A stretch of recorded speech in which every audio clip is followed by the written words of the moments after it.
Um, as we begin this meeting, it's important to pay respect and acknowledge that we are on the traditional land of the Ohlone, Castanoan, and Esalen people, and additionally pay respect to elders both past and present. Can we get a roll call, please? President Swenson. Present. Clerk Dr. Hazen. Here. Trustee McNary. Here. Trustee Ottmar. Here. And Trustee Swenson. Here. Oh, you really you are, yeah. Loud and proud. He's gonna step on a wrap. Yeah. There we go. No, very loud. It is all very loud. It is. It's all super loud. That is only surreal. It'll hit me like at midnight tonight. Like, what just happened?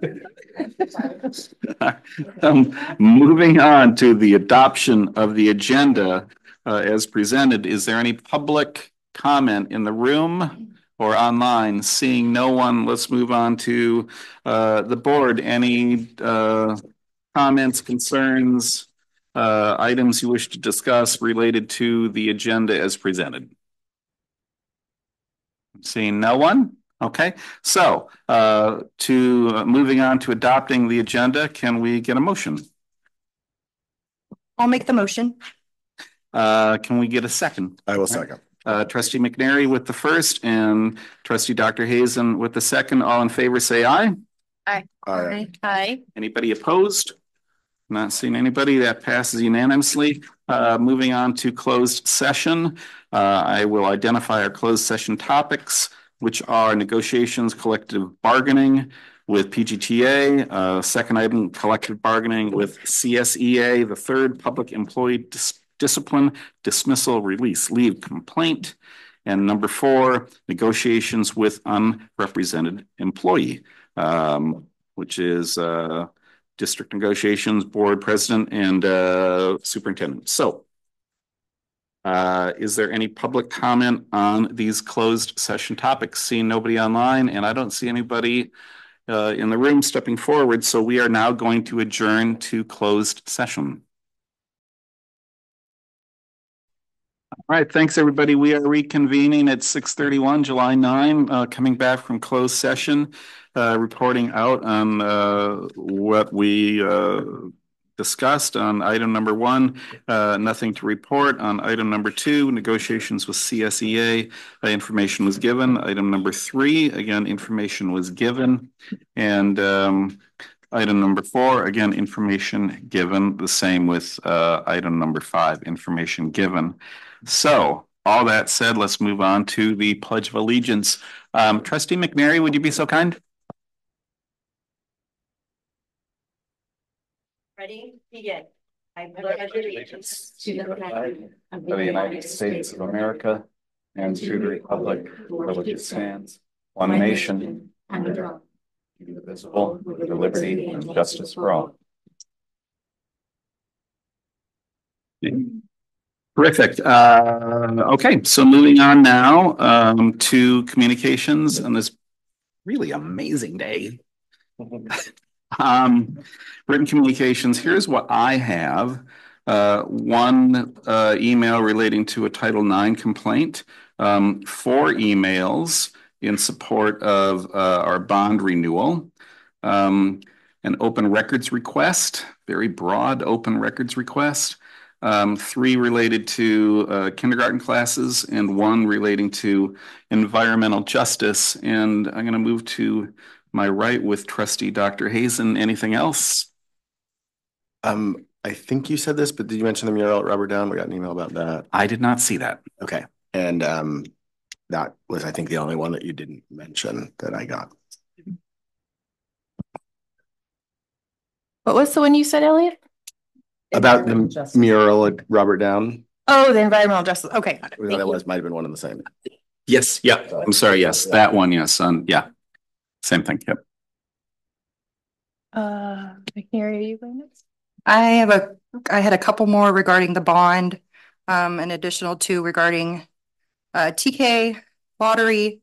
And then I had an email inviting the board to the annual Community Human Services lunch on July 18th and an email about a speaking opportunity. That's all. Trustee Carolyn? Oh, sorry. You did, but that's okay.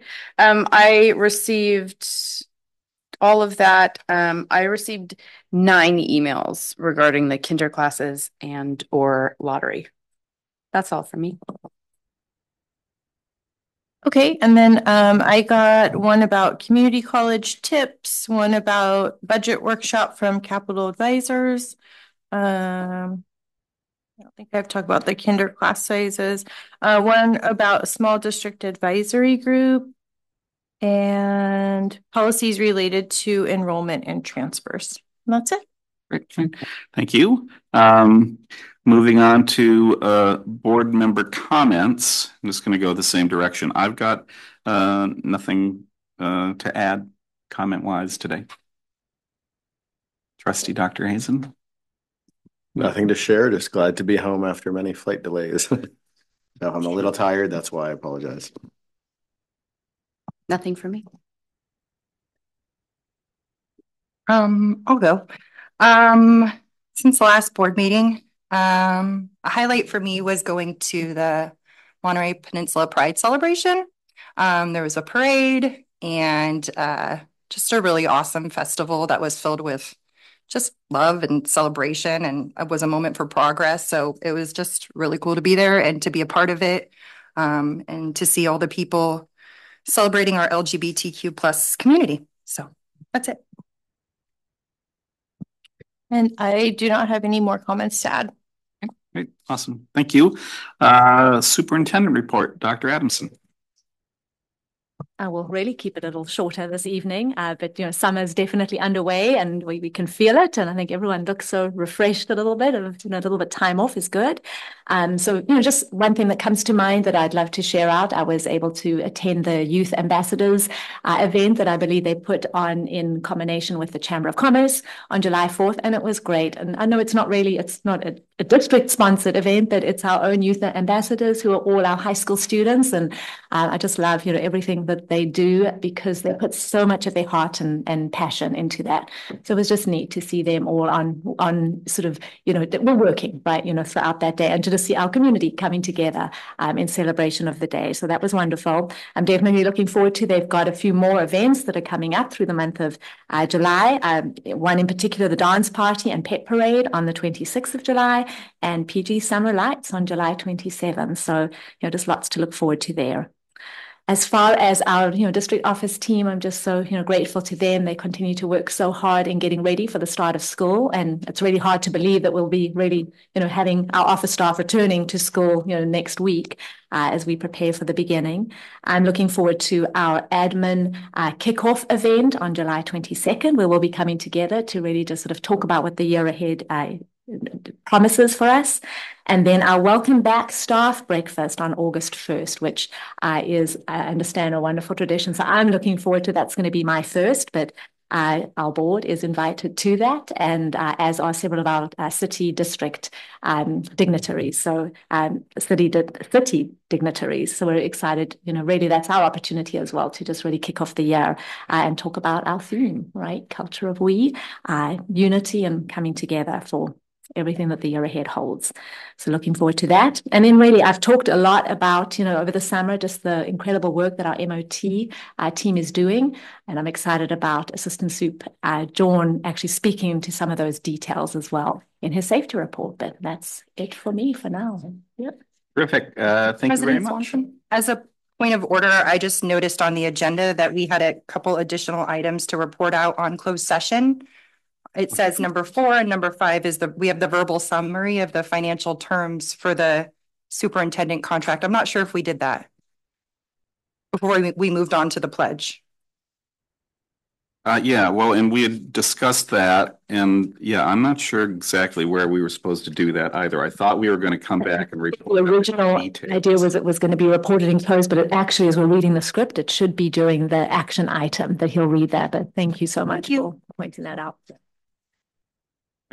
Okay. Moving on to safety report, Assistant Superintendent Jordan.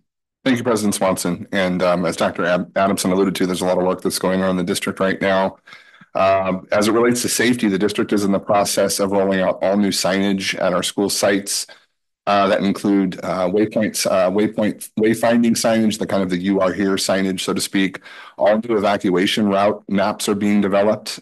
Forest Grove is complete, and we're working on the rest of the sites as we speak right now, which will result in signage in every single classroom, in the hallways, at the front of the school. You can also see, if you've been around the school sites right now, large building signage that's to identify for emergency responders. So that's something that the school sites are working on, that we're working through. The MOT staff is. The new Informacast public address system is being installed at the middle school right now. That'll bring the district up to current standards for its emergency notification. In design, we currently have 2 school sites for fire alarm systems, and they will be submitted to the Division of State Architect early in the fall. We do have a priority list associated with our fire alarm systems, Robert Down in the district office being number 1 and number 2. They're the most aged systems in the district, followed by community high school, the adult school, the high school, and then Forest Grove, which has the newest fire alarm system. All of the training that we developed and discussed has been procured for the staff and the admin in the 24-25 year. Will include incident command systems training, active intruder, and the "We Got Your Back" training, which is the age-appropriate curriculum for student instruction related to active intruder events on campus. PGUSD is also in contract right now with Informacast. I mentioned that earlier as it relates to our public address systems, but Informacast is also going to be deploying the new visitor management systems for the district. It made sense. There's integration components there. As you can see in the back of the room, we have the pedestals there. They will be deployed to every single site at the office, with mobile units also available for our high school for the campus monitors. And that will give us the visitor verification and badging at all PGUSD sites, which will be rolled out prior to the beginning of the school year, and training will take place with staff within the first couple of weeks of the school year. And that is it for my safety report. So thank you very much. Moving on now to individuals desiring to address the board. Just a quick reminder, any public comment online or in the room is limited to 3 minutes, and 20 minutes in the aggregate on any particular topic. We'll begin with community members on non-agenda items. Do we have anyone in the room for public comment on non-agenda items? No. And Director Ogaze, anybody? Oh, we do have somebody online. All right, let's queue them up. Who do we got? Right, Tom? Hi there. We can hear you loud and clear. Just fine. Great. Okay. You never know on these connections, but I appreciate the time, and just wanted to start off by thanking recently about the kinder class sizes at Robert. I think I'm a parent of a kinder that's starting next year, and I think there are still lots of questions from the parents on,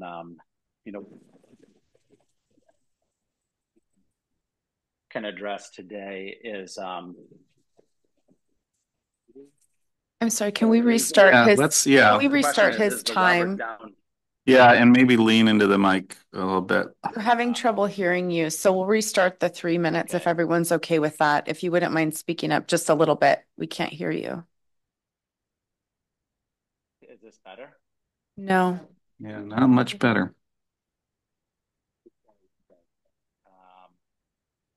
Microphone.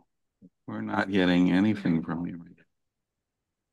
How about now? Is Yay! that better? Yes. Thank you. Okay. All right. I think it was the headphones here. I don't know where you lost me, but I have a kinder that's starting at Robert Down next year.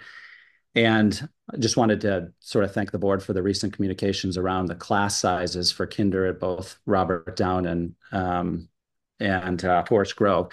I think the parents still have quite a number of questions about how that's going to unfold. And one of the questions I have for you all tonight is about the class sizes today. So I wanted to know whether the Robert Down kindergarten is over capacity when you take into account all of the students within the boundaries, all the students who would like to attend, and all the SPED students. I'd like to specifically know the kinder numbers for both schools, and just to understand why we wouldn't open a class at Forest Grove, because we know both of those locations do have classes with the required restrooms available. So if you do have those numbers, that would be great. That would be my question. Okay, great. Thank you very much. Typically, the way this goes is that it's public comment. It's not Q&A, but if there's a board member that wants to direct that towards staff, we could do that if someone is so inclined. Oh, I think it would be helpful to know the numbers or to have an idea of when those numbers are going to be made public. Or if we still need, if it's a work in progress, at least to have an estimate so people can. That would be my I question. think what we can give at this time is it's exactly that. Trustee Otmar would be an estimate of what's available at this time. And I am going to turn to our assistant soup, John, who, oversees our enrollment process, and just ask him to give us an average at this point. Yeah. Sure. We currently have at Forest Grove for the kinder program for the fall, 53 enrolled students, and at Robert Town, we have 55 enrolled students for the fall. That's the information we have at this time. I would like to remind everyone that we do receive additional registration over the summer and drops over the summer. Historically, I have 6 years in front of me, so it's really tough to say where we're going to be today at the start of the school year, and that's why oftentimes some of this information isn't relayed to families. I know it's unfortunate, but not until the beginning of the school year. We've been trying over the past 2 years to try to relay that information much sooner. We've also pushed our registration date up by an entire month this year and last year to hopefully garner more information so that we can make those determinations over the summer as it pertains to enrollment and staffing. I think that covered it. Okay. Can I just, for clarification, Forest Grove and kinder and RHD kinder numbers, just so it's clear, are these inclusive of the Forest Grove kinder? Is that inclusive of the 7 that would be moved? No, these are just straight registration numbers. Correct. Okay, thank you for that. All right, and we have one more person online.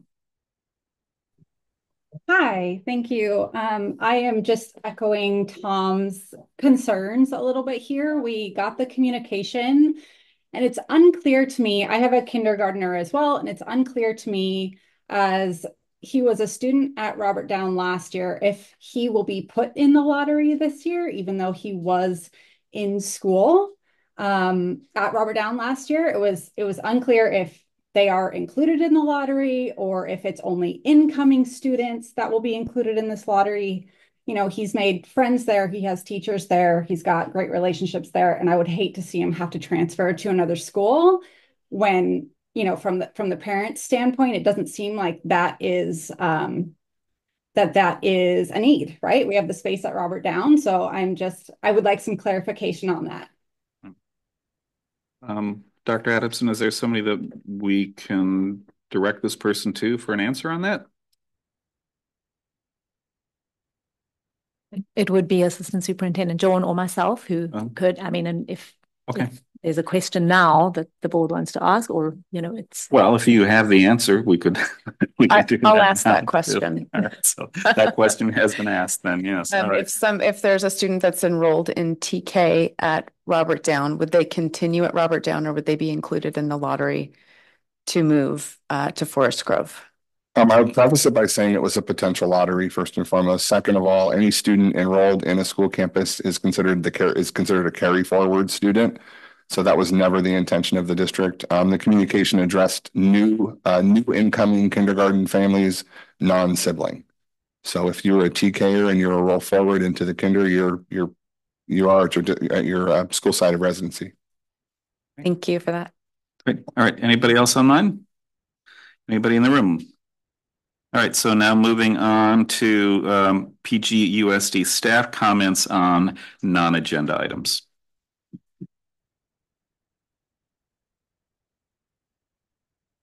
Yep. Let's make sure you hit the button so that the light on the mic is green.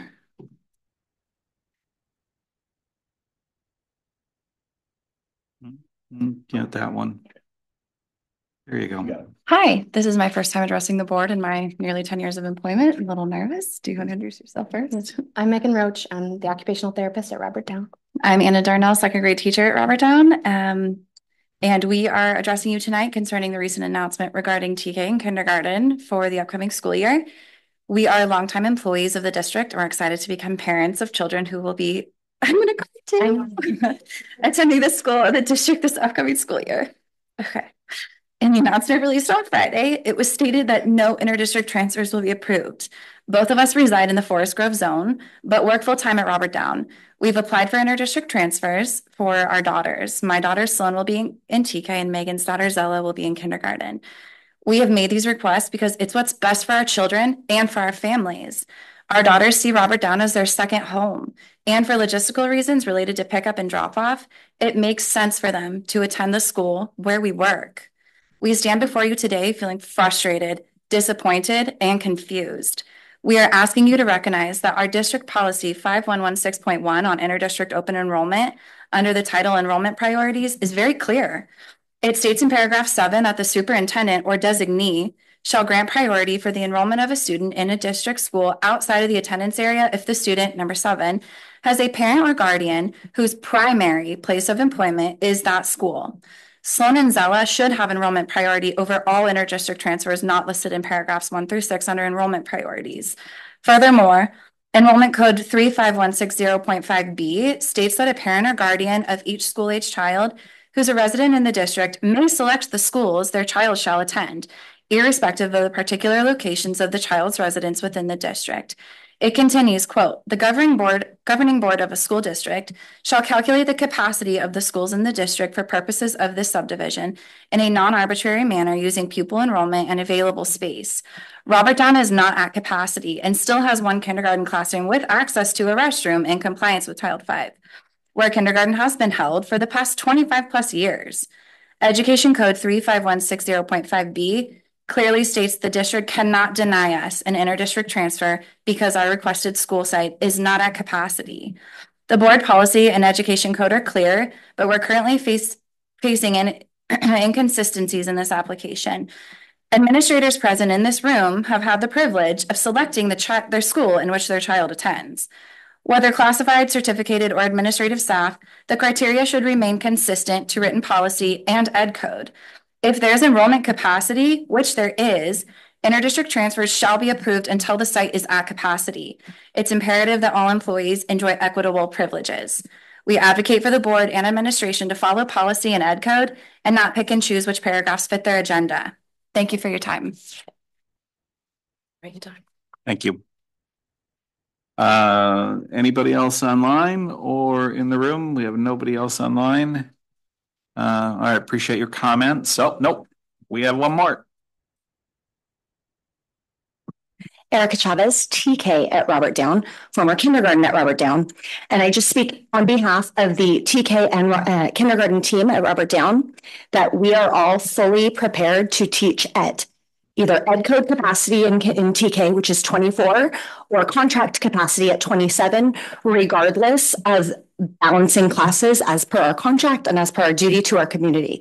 So we are happy to teach bigger classes if that means that families in our community are displaced, because as you all kind of came to a decision in the past couple of years that we're not looking at reconfiguration and that neighborhood schools are super important to our communities, and displacing students from one community to another is against that policy. So we just like to keep that in mind. And so if there's a need for 3 kindergartens at each site, then that's what needs to happen.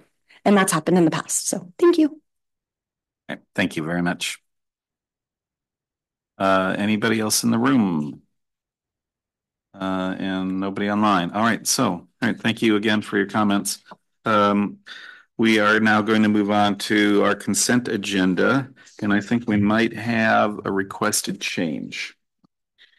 Yes, President Swanson, I would like to go ahead and just pull item D, which is the Pacific Grove Middle School HAH, so Harmony at Home contract.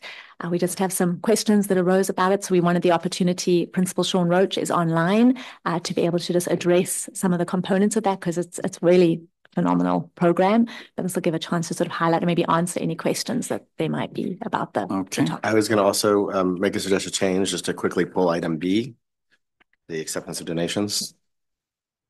All right. And fellow board members, any other items on consent that we're looking at pulling? I've got D and B. All right, so knowing that, it looks like we have a good number of items, at least on consent to approve. Can I get a motion to approve consent with the exception of items D and B? Also move. I'll second. All right, we have a motion from Trustee McNary and a second from Trustee Dr. Hazen. All in favor, say aye. Aye. Aye. Anyone opposed? All right, that passes with those changes unanimously. Can I just make a suggestion for where we put that and just put items B and D at the beginning of? I would love to. Yeah, are you suggesting we jump right into those? If that's okay. We have people waiting for both. Yep. Yeah, and let's make consent item B AA and item D AAA, if everybody's okay with that.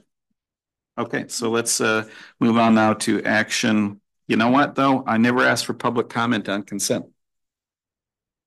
Any public comment on consent? Nobody online? Nobody in the room? Okay, sorry, I missed that.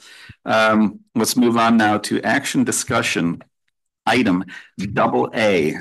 Okay, so if I could, I just wanted to make a quick announcement. If you scroll down to the bottom of the page 14 there, we have a unspecified donation from a Pacific Grove recreational soccer group. And I've got my friend and former high school soccer coach, Mr. Brad Weber, here to give us a little introduction to this donation.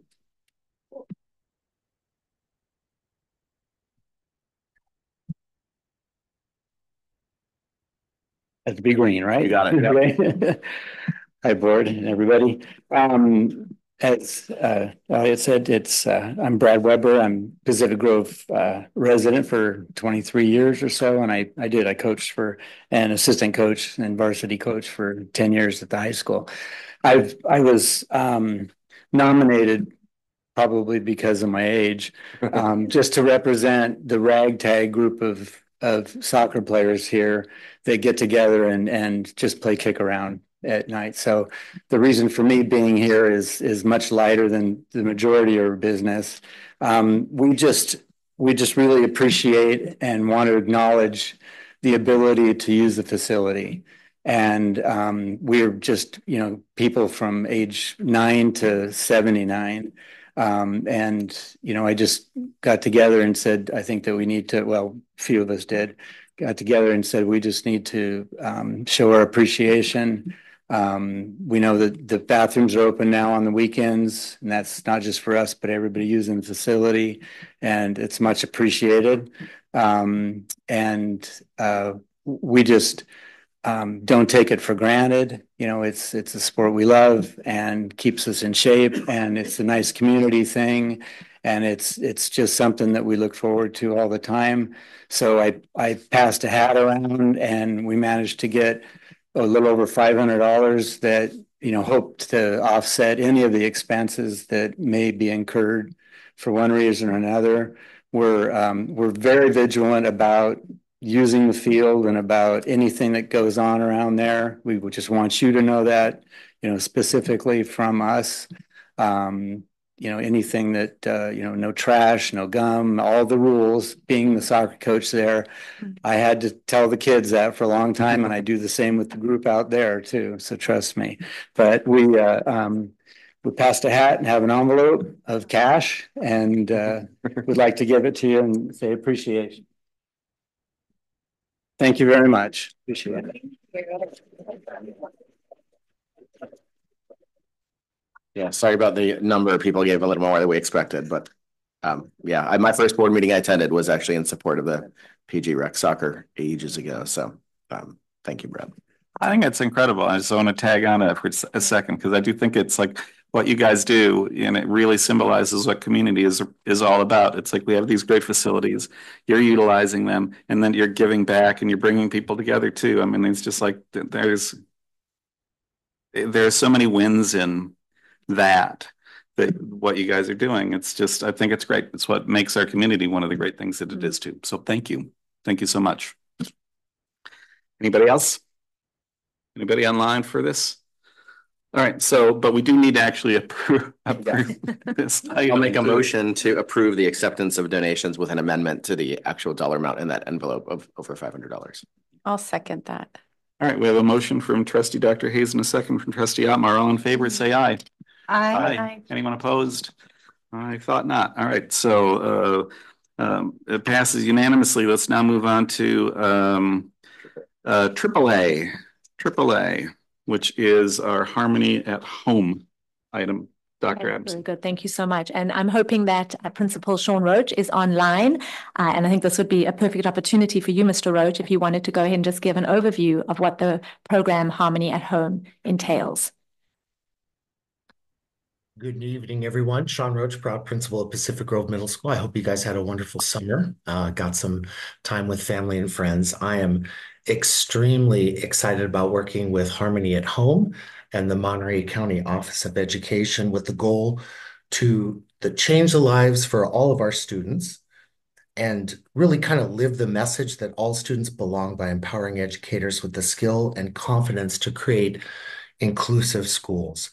So I want to be clear that this is an anti-bias bullying training. Yes, it does focus on LGBTQ+, but it really expands past that. I want to make sure everybody understands too that this arrangement will be training staff. And training staff, the mission for that is to create staff competence, confidence, and then the application to empower educators to support all students and make sure that they feel that they belong. There were a couple of questions that were forwarded to me, and I'd like to just go ahead and run down and address those. If there's anything else at the end, I would gladly like to discuss those as well.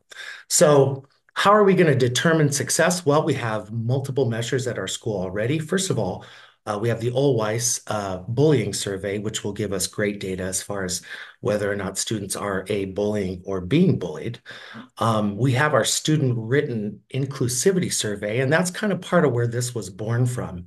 I had the opportunity to speak with Casey Rodenbush at the Monterey County Office of Education because our students really wanted to learn more about LGBTQ+ challenges and how we as a school could be more inclusive. And in speaking with her, she mentioned that they were going to begin a cohort in Monterey County with Harmony at Home on creating a 2 to 3 year plan on how to empower staff to kind of step up in these instances and really hold down the fort as far as how to defend and really make each and every classroom and each and every staff member fighting for making sure that students all feel that they belong. We also have an educational self-assessment that we as a school will have to take as well. And it's an anonymous survey, which is going to give everyone a really good opportunity to see how we currently feel about how inclusive our school is and any efforts that we can increase. And we're going to use that to kind of drive the program with Harmony. I already spoke a little bit about this being an anti-bias training. How is this related to our school goals? How is this related to the LCAP? Well, it's 100% in line with our cultural proficiency work, ensuring that all students feel that they belong and that they receive the best education that they possibly can. It's also in my PGMS site goals, where we discuss focusing on social, emotional, and mental health of our school community by creating a self and affirming school environment culture that supports and encourages school connectedness and resiliency. Now, one misstep in this is, why is this on consent? Is it routine? Well, ideologically, yes, it is routine. We're always looking for opportunities to increase inclusion and for ways to ensure that all students feel that like they belong. But this is a new opportunity for PGMS. This is a new opportunity for PGUSD, and one that I'm definitely looking forward to.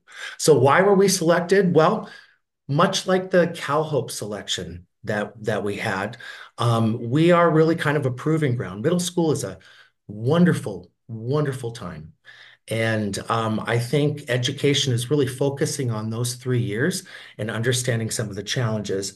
And PGMS has had the opportunity in the past to be kind of a pilot program, a pilot school for some of these initiatives, in the hopes that whatever data that we can provide and give back is going to be used and spread throughout the state for the betterment of all students. So that's just a little bit of an overview. I would welcome any questions that you may have. And thank you very much, Principal Roach. Let's first go out to public comment on this particular item. Anybody online? Seeing nobody online, anybody in the room with public comment? Let's now go to the board then. I've got nothing. I'm going to just move to my right, your left, depending upon which way you're looking, to Trustee Dr. Hazen. Just to say, Principal Roach, thank you so much for bringing these things forward. This is great to hear about. I would have been happy to vote for it on consent, but happy to hear a little bit more about it as well. I echo that. Thank you for bringing this. The only question that I would have, and I just thought of it as I'm looking at the page, is at the bottom it says, talks about a student-led assembly if requested. And I just wondered if requested, like if the student body requested or if students requested, or I just wondered about it. That's a great question. Yeah. And so the more we learn with the trainings, we have some upcoming trainings where we'll hear from other schools. By the way, this is a nationwide program. This is in all 50 states. And I'm proud that they're finally bringing it to Monterey County. I'm proud to be one of those schools that's going to employ this. So I think it's important for us, as far as data is concerned, to get that student voice, to understand if they want to kind of allow that opportunity for an assembly as well, but also the staff. Personally, I would love to see a student-led assembly. As we all know in education, excuse me, students listen to students more than they listen to adults. And so I think that could be a powerful message coming from students. Yep, I agree. Thank you so much for that. And thanks again for bringing this forward. I'm excited too. I think this sounds great. Me too. Thank you, Principal Roach, for bringing this forward. I love that we see so frequently new programs at the middle school that you're willing to pilot and willing to collect data from your students and see what's working and what's not. And this feels like another layer of that. And having a student at the middle school, I know this is an area of growth and possibility. So I'm really happy to see that we're part of the first cohort and that, you know, you and Assistant Principal Tavani have been willing and open to trying new things because it's not easy. So thank you. Yeah, I think this is exceptionally positive, and I am also amazed at the middle school just being completely unafraid to bring programs on. I see that consistently, and I remember the mental health fair that you all put on spent your weekend time, coordinated vendors, et cetera, et cetera. So we continue to see this absolute motivation to serve the students at the middle school. So thank you, Mr. Roach, and thank you for giving us this presentation tonight.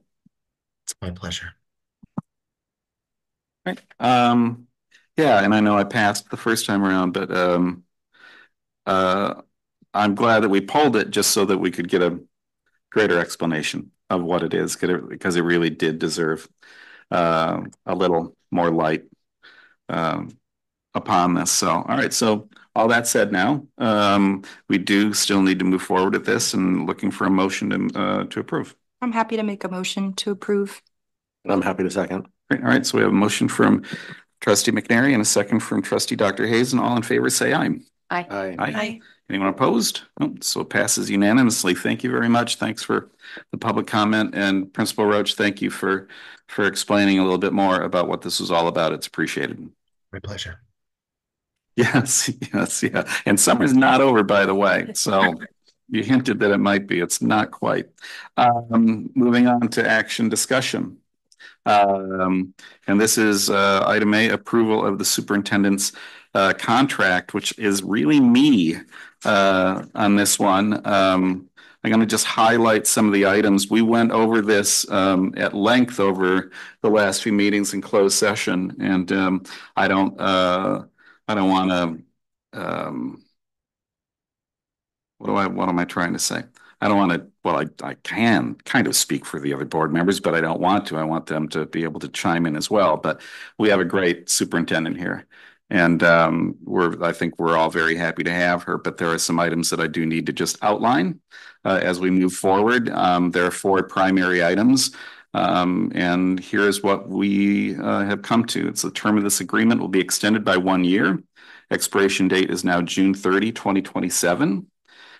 This agreement adds a superintendent salary schedule with, and this is technical jargon, but with the 2.5% differential between each step, but movement from one step to the next is contingent upon an overall satisfactory evaluation in the previous year, which is similar to the step movement of other certificated management employees in our district. The third item, each year, in addition to this step movement, the superintendent will receive a COLA salary increase in the same amount as granted to other certificated administrators in the district, contingent again upon an overall satisfactory evaluation in the previous year. And the fourth item, because we've been working with a mentor and providing financing to continue that, we will be increasing the mentor stipend from $7,500 to $15,000 for the 24-25 school year only. So that's where we are, and I want to open it up to any of the board members that actually, you know what, this needs to go to public comment first. So is there any public comment online? All right, do we have anybody in the room? And now, and I was going this way before, so I'm going to start down here with Trustee Carolyn Swanson, no relation. No relation. Thank you. I don't have anything to add. I could go on and on, but really just thank you, Linda, for everything, for working here and for continuing to want to work here. You're doing a great job. Ditto. Ditto that. Yep. Quadraditto? Yeah. I don't even know what comes after that. I already said it anyway. It's an honor and a privilege to have you here, and your dedication and hard work is appreciated. And you know, it's like when I get an email at 5:08 in the morning. It's crazy, but that demonstrates just how hard you're working. So thank you. So this is an action discussion item. We already went out for public comment. We do need a motion to approve.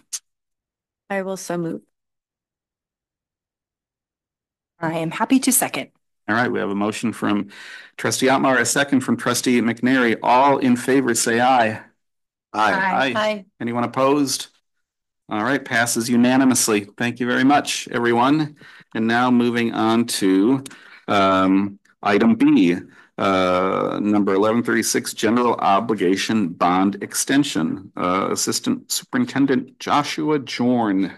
Well, my entire name. Thank you very much, President Swanson. In front of you tonight is for consideration Resolution 1136, which submits a $78 million general obligation bond measure extension, brings it to the voters, and this is a Proposition 39 bond for the purpose of financing bond projects within the district.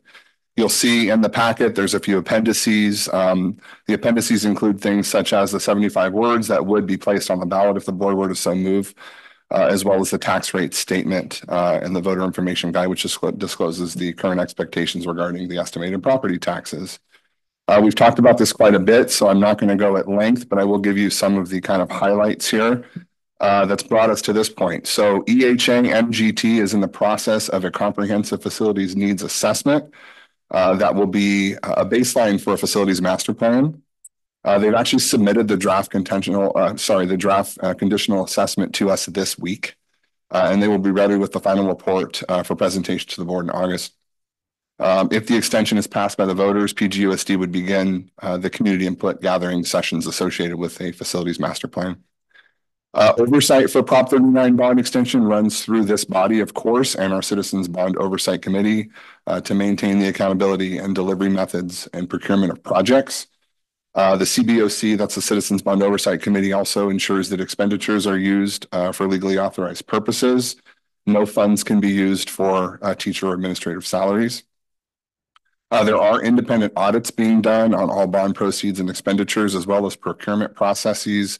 They're done on the interim and annually by our external independent auditors, and they audit Fund 21 annually. A vote tonight, if approved by 2/3 of our board, would place the PGUSD bond measure extension on the November ballot. And with that, I'll open it up for any questions.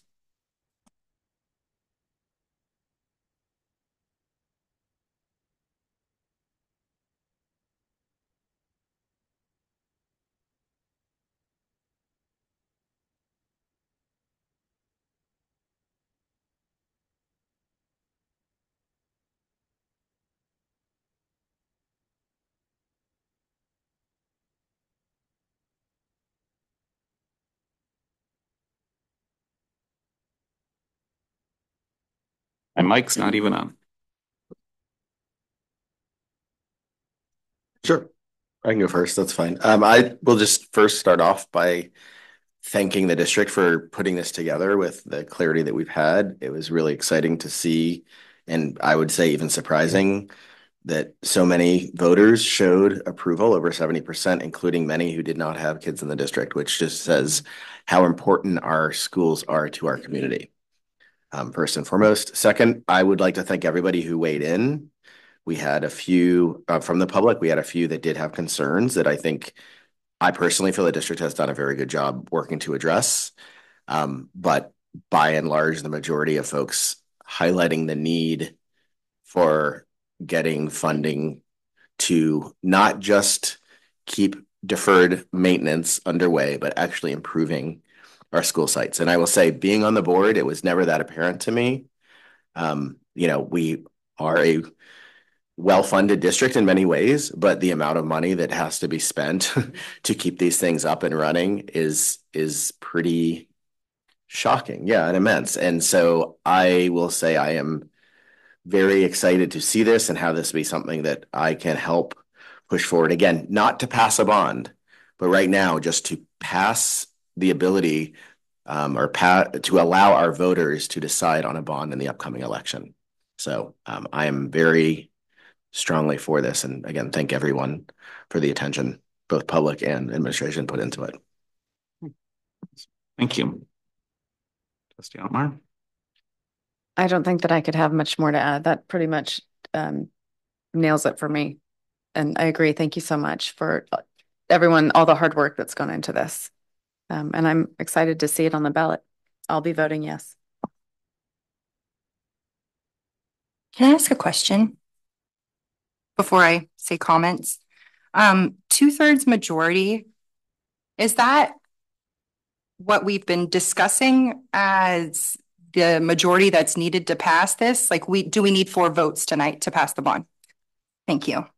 I guess it's trickier for me. And I appreciate just the board and admin for being willing to bring this back. And I agree, it's given the community a time to weigh in, which I have had some great conversations with people about their experiences at our schools and the need. And as a person who wants our kids to feel proud when they walk into their classrooms, like, that's a big deal if you can say, hey, these people cared enough to fix the crumbling walkway or even make our schools better, not just up to code. So I see this as something that's like a long time coming, and it's going to be a long-term process. And I'm grateful that you all have started that process, and it's just going to continue with the planning, I think. And so for me, my concerns kind of rest not with whether or not we should put this to the voters, because the voters want to see this on the ballot, and there's 70 some odd million dollars out there for our schools who really need it. And that's not something you can take away once you've told people about it. And validly so.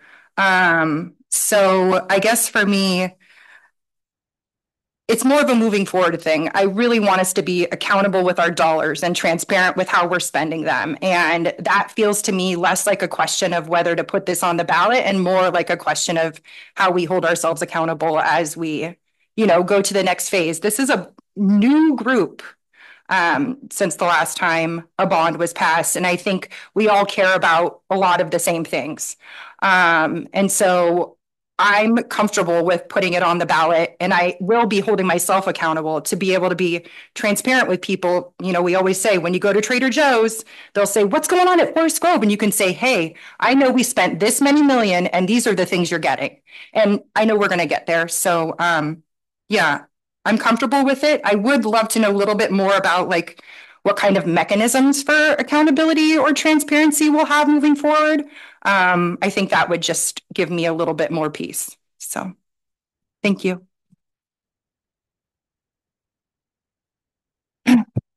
Did you get your questions answered on accountability? I would love to just have a response if possible.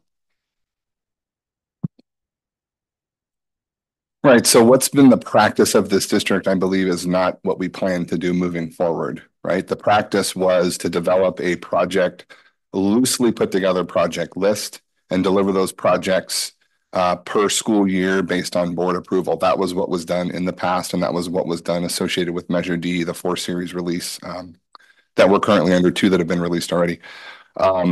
First and foremost, we did take we heard everyone that we really need kind of a baseline assessment for our schools. So the very first thing was, of course, the facilities needs assessment. And we've heard loud and clear, not only from this body and the public, but the community about a facilities master plan, which hasn't been done in, I'm just going to say nearly 20 years.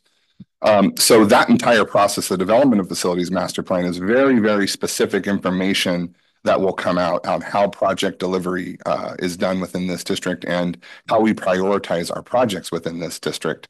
They are not my priorities. They will come from the community input for the facilities master plan, which will be developed and approved hopefully by this body, but that's the intent. On the accountability side, this district has to adhere to all state mandated procurement methods and delivery methods, which we must adhere to. That is also something that our auditors are looking at every single year when they audit Fund 21. And as I mentioned, they do an interim audit and an annual audit. So the district has to follow proper procurement and delivery. We're audited on that. And if there are findings, those findings are brought to this body.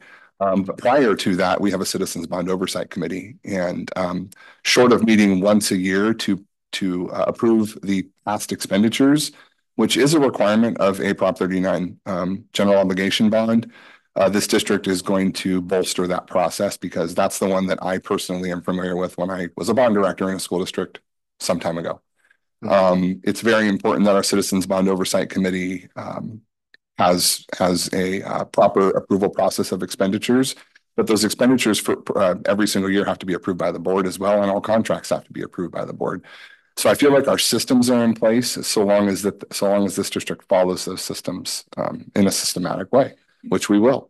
And can I just add to that on your question? Because I actually served on the CBOC and had to step down because I did this silly thing called the board. And you're not allowed to do both, but it is, I mean, if anyone is interested in the nuts and bolts of like how much money was spent on, this job, like you get those details and anyone can get access to that. So it's not just serving on the CBOC, but when you're on the CBOC, you get the auditor's report that will say, hey, this is something that you forgot to cross this T or dot this I, and get those details. And it's not, and I'm really excited to hear that the transparency is only going to increase from that, but there is an opportunity to via CBOC to get as deep into the weeds as anyone wants. And I think we still might have an opening or two, one opening left. So yeah, I'm excited about that. I mean, I do love details and weeds. And I also just want to be able to say like, hey, we modernized the playground at Forest Grove this year. Robert Down's coming next year, all the things. So everybody has the information. So Yeah, absolutely. And then just one more thing that I think is important for our community. I mean, short of just having the information on the website, and short of which we did a mailer to the community last year. We're gonna continue with regular updates that include photographs, that include a schedule so that we're held accountable to the voters that voted for the initial Measure D bond measure, and if this one is approved as well. I think that it's important, again, the transparency component. Do we have the information that's readily accessible to our voters and our community? And the answer is yes, we will. And yes, we have, at least over the course of the last couple of years since I've been here. Will we produce information to our community aside from what's located that you have to dive into on our website? And the answer is yes, we will be doing a community update every year, and we'll be doing community updates monthly during projects over our summer periods. So I think that's an extension of transparency, and it's definitely something that I think our voter base wants. Clearly, our board would like, and that's something that this administration holds dear to us, that we'll be held accountable. Yeah, even a comms plan or something with regard, following the comms plan with regard to community updates. Because then we can also, if we want, we know our facilities, we're eventually going to have to probably ask for more money at some point in the future. So this kind of, being able to be transparent, we're going to build trust. And the next time we potentially want to ask for money, we can, just lay it all out on the table. Like, we're going to take care of your money. We're going to take care of your kids. And, we care about this too. So I appreciate all of what you shared. Thank you. And thank you for the details. Hello. Yeah, so I'm greatly in favor of the needs assessment and then it converting itself into a facilities master plan. I'm very excited about that. And I think communicating to the public how relevant that is even here tonight when we were hearing the pain in the voices of families who have kids going into TK and kinder. If we have a facilities master plan, it's not just listing, that roofs are leaking. It's talking about programming. Sorry, I don't know what that beep is.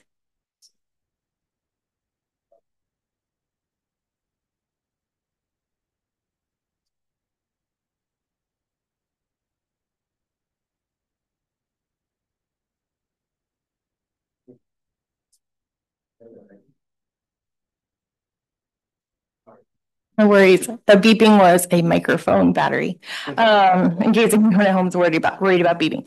Yeah, so I'm very excited about the steps we've taken so far to get to a facilities master plan, because it will include the programming part. And I will say, I want all of our projects, I want all of our policies no matter what situation a family is in, I want them to see themselves in it when they look at it.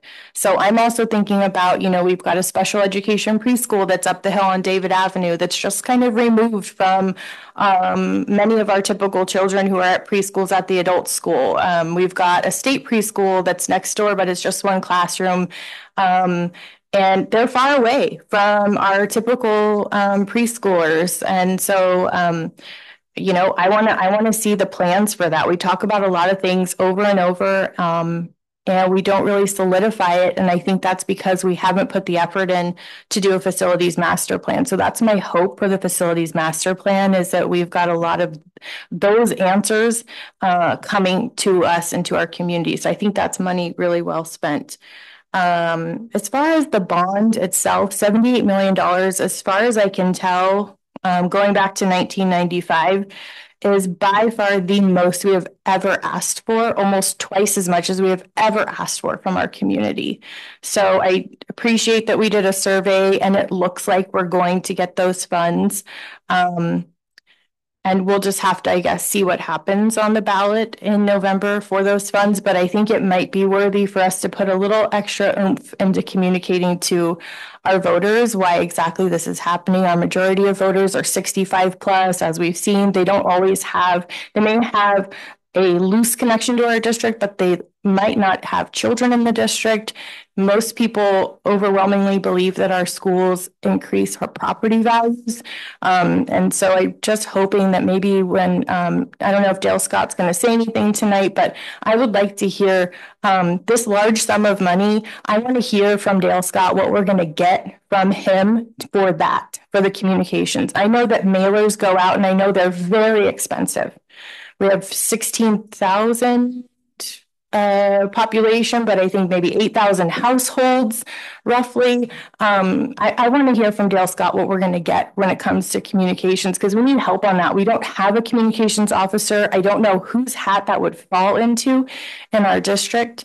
And not to put Dale Scott on the spot tonight, but this is a large sum of money. Every single series, so series just means like a part of the bond.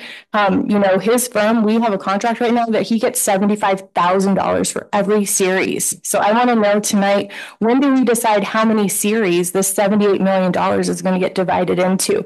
And what are we going to get for that? So I'll let Dale answer that.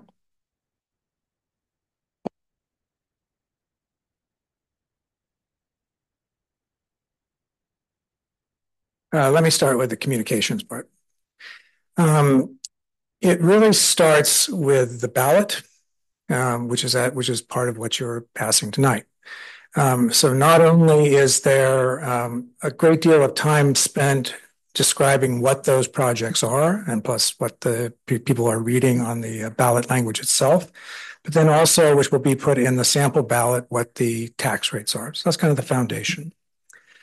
The district has the ability to then file what's called an argument. That argument, which is in the sample ballot, it will be a discussion of why this is in the best interests of the taxpayers. And there'll be people from the community that are able to sign that argument. People can put an argument in against it if they wish, and you have a rebuttal, but there's a process. That argument then is sent as part of the sample ballot to every voting household. So that's kind of the baseline. Then when we start getting into what is actually produced by the district. I have a question, Dale. The wording that who pays for the wording in the ballot, in the voters ballot, in the voters guide? Who pays for, and how much, if you have an estimate, does it cost for us to even get this on the ballot? The payment for putting it on the ballot, that meaning the printing and the establishment, that is paid for by all districts and communities that have an item on the ballot, and you pay a pro rata amount of that. So we are paying for it. And you will be paying it similar to your board elections, very similar to the board elections.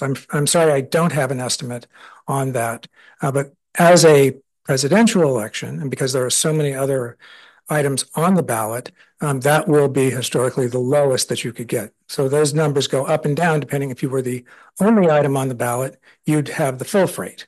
Now you're sharing it with all the other communities. So it's not insubstantial, but it's certainly the lowest you're going to be able to get at any given time. Information that should go out directly, I think, and we're happy to take other ideas, but we do the following. One, there should be communications with your parents as to what it is that is being planned, not asking them to vote yes, just so that they have the information. What are the projects? What is the cost? What is the timing, et cetera, et cetera. Same thing to your staff. A very important piece is to make sure that your staff understands. Again, not telling them how to vote, not telling them to vote yes, but these are the projects. This is the cost. This is how it's been structured. This is how we've gotten there, et cetera, et cetera. And Dale, is your firm generating the wording for this, and then our district simply emailing it out, or are we tasked with generating the wording? No, we'll do it. We'll be doing it, and then it'll be edited and reviewed by the district, and then yes, the district would send it out. Okay. I think that'd be appropriate as an email and a district communication.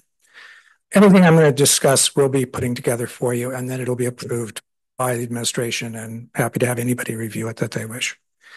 Third, I think that it'd be helpful to have an FAQ that is put on your website, that can be printed, handed to voters if they wish. And the FAQ is really about not just what the projects are, but what's the cost, how is it structured, how many years will it take, how do you register to vote, et cetera, et cetera, et cetera. If you wish, or if the administration wishes, we can put together a PowerPoint presentation that would allow you to go out to the community and discuss it. The board can use this as well. Those are typically 5, 6, 7 pages showing, again, it's not a argument in favor of. It is, this is how the projects are put together. This is what we're planning on doing. This is what the cost is. This is what the cost is to taxpayers, et cetera, et cetera. And then finally, you mentioned mailers. Yes, you're correct. They are expensive. The positive part about direct mail is there's very few ways to communicate with voters. You can communicate with parents, but as you know, your parents and your voters aren't necessarily the same subsets. A piece of direct mail, which would go to all voter households, not all voters, but all voter households to save money, is a way to directly communicate. And that's going to be up to you whether you want to go down that road or not. But it's expensive. You can think it's roughly $1 per household and that's not fees to us or fees to consultants. That's fees to the printer and the post office to mail that. Those would be our responsibility, correct? And those are all district responsibilities, right? All those costs. And if you don't want to, after this, assuming this passes, we will sit down with the administration and say, okay, here are the items. Tell us what you want. Tell us what you don't want. Is there something else you want? Et cetera, et cetera. Those are the main pieces. There's some districts do social media. Yeah, it kind of works. It kind of doesn't. It's sometimes districts do actually calls. We've been participated or where we have like a group electronic community meeting where anybody that wants to can call in. They're less effective than mail and flyers. Some communities, and it's up to you, some communities have a local, for example, an organic market in the park every weekend, and they will actually rent a table and just hand out information at that table. And depending on the community, that can be very, very effective. Let's turn to the timing. Regarding the timing of the transactions, that is completely up to the needs of the district and up to the board. And also you have to comply with federal law. So the regulations briefly are that you have to expend the bond dollars within roughly 3 years of issuing the bond. So you might say, and it has been said and it has been thought of many times, well, why don't we just issue all of the bonds? Send out all the bring all the money in, put it in the bank, and just let it sit there and earn interest, and then we'll spend it as we need it. The federal government doesn't like that plan. They want you to spend it in a reasonable amount of time, and I'm putting this in a little bit in shorthand, but it's generally once you have the funds on hand that you have a reasonable expectation of spending them within 3 years. So how that translates into the number of series is how fast are you going to spend the money? That's really what it comes down to. Every time those bonds do get sold, however, there are, and I'm not going to downplay it, there are numerous fees that are involved with that. Those fees do not come out of the general fund. They either come out of the projects themselves or they're handled as a add-on to the interest costs in terms of premium. But you have underwriters fees, rating fees, lawyers fees, financial advisory fees, printing fees, et cetera, et cetera, et cetera. But again, that is a decision that is not made at this time by this resolution, nor by the voters. It is made by the board as you go forward and your needs become evident. Finally, there's no shelf life on these bonds once they're passed. And I want to underline one thing. Passage of the bond by the voters does not start the clock running on the tax rate.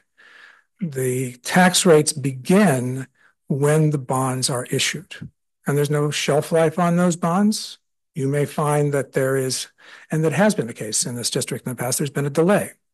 Things happen, things get delayed. Federal funds come in. We thought we need it, but we don't need it. But then the tax on those bonds the tax begins as the bonds are issued, and that is under the sole discretion of the board. So, any other questions? Thank you. That's all I have. Thank you. Appreciate all that. And all the board member comments. I look back to the last bond that we passed was what, 33 million. Yeah, and that seemed like a lot at the time, and how quickly we burned through it. I think we've learned a lot in the time too, is just as far as how we communicate with the people of Pacific Grove, with their parents and students and just the community at large. And I'm glad that that we've had this kind of in-depth discussion about it. Everything everybody has said, I think, is really valuable about, it's like, we need to leave it up to the community ultimately. Our district needs some stuff. I remember thinking back, a few more board meetings ago too, and talking about when I walked onto the campus at UCLA, and it was just like, oh, I wish, and it's like that was just so beautiful because it's like you really wanted to be there, and not that our district isn't great, but it could be just so much more beautiful and welcoming. And I think our students and families and the community deserves that. And it sounds like we have their support, and we ultimately have to leave it up to them. So I don't want to wax on too much. I'm in favor of moving forward with this and then leaving it up to our voters to decide. But again, thank you for the detailed explanation too, because I think we've all learned a lot, from you and from Joshua and Dr. Adamson too. So unless there's any other board comments, we've already gone out to the public on this. We can look to potentially move forward. I'd like to make a motion to get the bond on the ballot. And I'm going to second that. So a motion from Trustee Otmar and a second from Trustee Brian Swanson. Let's all in favor say aye. We have to do a roll call vote for this Oh, one. I'm sorry. You're right. Okay. Yes. Yep. All right. So President Swanson. Aye. Clerk Dr. Hazen. Aye. Trustee McNary. Aye. Trustee Otmar. Aye. Trustee Swanson. Aye. Passes unanimously. I almost want to cry a little bit. Thank you. Thank you, everybody. Yes. And so now it's up to the fabulous voters of Pacific Grove. So again, thanks everybody for all your comments and input and hard work, and fingers crossed.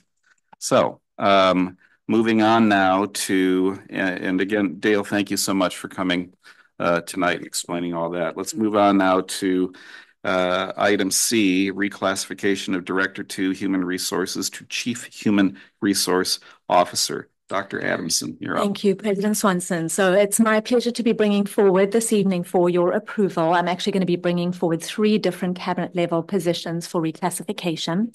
The first one that is next on the agenda is specific to our Director 2 of Human Resources. And the proposal before you is to really make the change of reclassifying this position to a Chief Human Resources Officer, so making that change in title. You'll recall that last year, we as a district had contracted with School Services of California to provide us with a review of our HR department, specifically looking at some of our staffing and positions that we have and how that is structured. One of the recommendations that the School Services had recommended to us that we'd actually presented at a board meeting last year in January was to modify the job title of the Director 2 Human Resources position to represent the senior leadership and the more intensive assigned duties and responsibilities that accompany that particular position. As a result of that, with a review of our local and similar districts within Monterey County, what we've come to realize is that alignment, to that senior leadership really entails an elevation of the title. And what we're proposing to change it to is Chief Human Resources Officer. This, specifically what is included in the item for your review is a copy of the revised job description. And you'll see that we've actually added, it is in red, right, the changes that have been made to the current position to really, I think, sort of accommodate and, identify what the additional responsibilities are for this position. And in addition to that is the compensation study, the salary study that was done that really shows, once again, when we looked at that and did that comparative study, showed that in looking at similar districts with this similar position, that in order for us to be comparable to other districts, there was a necessity to actually increase the salary with it as well. So that's what the comp study shows. And so, really when you're looking at the fiscal impact, it really looks at its $8,886 increase as a result of making that change. So that's really what we're bringing forward, for your approval. If you have any questions, I'd love that opportunity to answer them now. I have our interim HR director who is online as well to answer any specific HR related questions as well. But any questions that you have for this item, I'd love to hear them.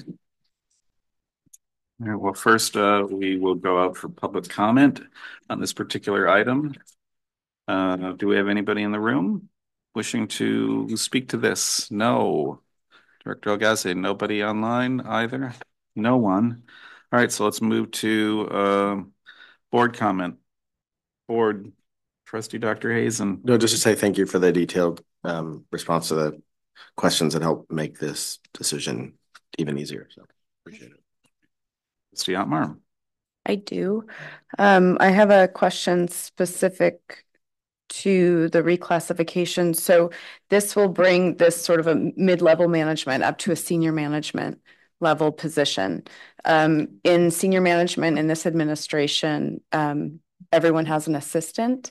So my question is that at some point, it's obviously not happening today, but I would anticipate that this new job title is going to be bringing on an assistant. It's an assumption, but if that is what would be happening, I would not be in favor because I don't want to spend any more district money on top loading administration. I would rather spend it with other things that are happening in the district employment wise. So that's something that I really want to sort of figure out tonight. Either it's a hard no and that will not come back, and I would like it maybe to come back another time where it's specifically stated in the job title or in the job description. But if you could expand on that, I'd appreciate it. And just so I can clarify, when you're talking assistant, you're talking about an executive administrative assistant. So the current position does currently have, and I'm going to really just ask Billy, can you just remind us what the exact title of that position is? It's personnel specialist, can you right? Yes, we can hear you, Billy. Oh, hi, everyone. Yes, Superintendent Adamson, the position that really is my right-hand person. I mean, the entire department, we all work wonderfully together, but our right-hand person is Angela Lippert. Her title is personnel specialist at this time. And she, she just takes on everything. So, right now that is what we have. I don't know. I mean, I don't know definite plans moving forward on the specialist position and or the the titling of positions in that department, since I'm not leading it. Right now there's a hierarchy that where we have a technician, and then we have two technicians and a part-time specialist, and then Angela, who is the full-time specialist in the department. So I think just to add, I'm sorry, carry on, Billy. I don't know if you're finished. Carry on. I'm sorry. Thinking if there is the thought to retitle to an administrative assistant, that administrative assistant would still need to take on partial duties of the specialist position. It's recruiting and it's just all the background work. It really is the right hand person to this lead position. Just as a point of clarification, what I'm saying is, I guess I'm not asking about anyone that's currently employed. What I'm asking about is in the future, now that this is an upper or senior level management title change, as it stands in this district, anyone that is of senior level management, superintendent, assistant superintendent, has an administrative assistant that is specific to them. I do not want to see that we approve a senior level management position and then 3 months from now or next year, there's a new position that's added and we have 100 or 90,000 or however, whatever that position pays. is going to be presented to us because it's a needed position. So that's what I'm looking for. I'm looking for, if this is going to happen, I'm looking for something inside the job description that almost states we will not seek an administrative assistant or an additional position associated with this title change. I can give confirmation that there's no plans right now to add I know any there's not additional plans positions now, but things change and we have so much to deal with in this district that I don't want this to come up later. And in fact, my preference would be to have it just be what the title is changes for the others, which is executive. So still member of the cabinet, but without the senior level management title. That would be my preference. Again, I think we just, that title came specifically from the school services report, and that's really just, we're going off what their recommendation is. I mean, even, down to the same wording. And so, that's really where that came from. But again, just to reiterate at this point, absolutely, to add an additional position to the HR team, it really would be, there's a possibility of maybe sort of looking at those titles and reclassifying, but no addition of another position at all. Absolutely.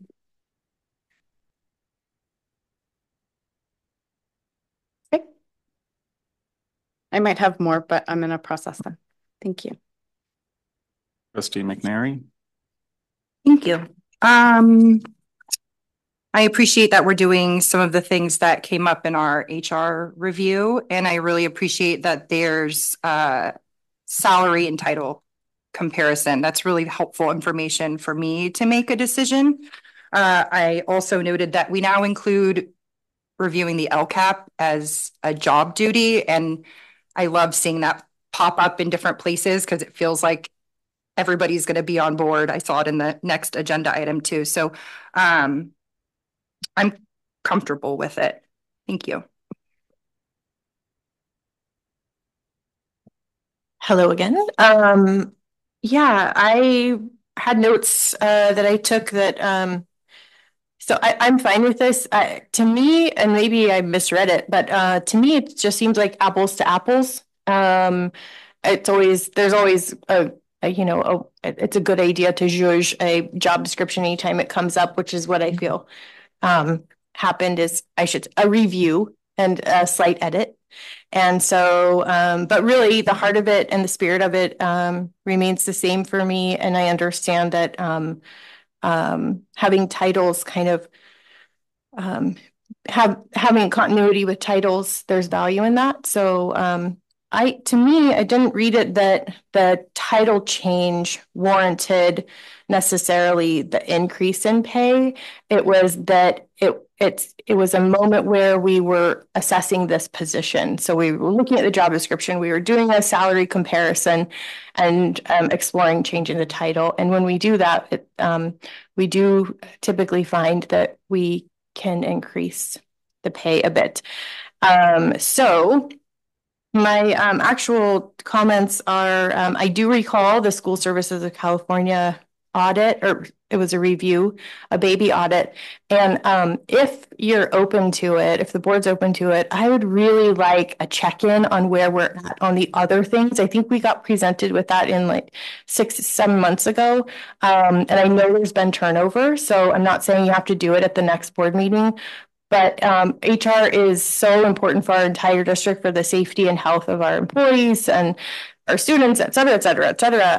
And I think they have a lot on their plates. And so I would love to see an update on that review that we paid for. And then slightly adjacent, and then my comments will be over, and I am in support of approving this tonight. Many moons ago, I asked for an org chart of our district. And I think it would be really valuable visually for many of us to be able to look and see, what we've got and who goes where. And really, the only thing I've really seen, and maybe it exists and I haven't seen it, is like a phone tree when there's an emergency. That's kind of been the reference that I have. It's like it's not really an org chart though. So I think there's value in that. It's possible that the school services actually recommended that too. Now I'm saying it, but anyways, so those are my comments. If the board's open to asking staff to work on an org chart, perhaps in the next 6 months or so. Like, I get it, it's not top priority, but I do think there's value in. Yes, Linda. Yeah. We actually have just recently revised our org chart. It's through our HR department. I think it's going to be in our new employee handbook. Thank and I think you. we've got to determine where it is posted on the website as well. So when that's ready, we'll absolutely share that. So I would really appreciate that. So that's it. Maybe a future agenda item update on HR review recommendations, but this item I'm fine with. Thank you. Down it goes. I've done that twice. Sorry. Okay, so while I clean up. It's okay. So I just kind of wanted to clarify where I got that from and where I got the idea that there may be an assistant coming in, and it was through a question that I had asked, and the response was that the assistant there's always been top 3 management positions: the superintendent, the assistant superintendent of business services, and the director, and 2 in any other district would be an assistant superintendent of human resources.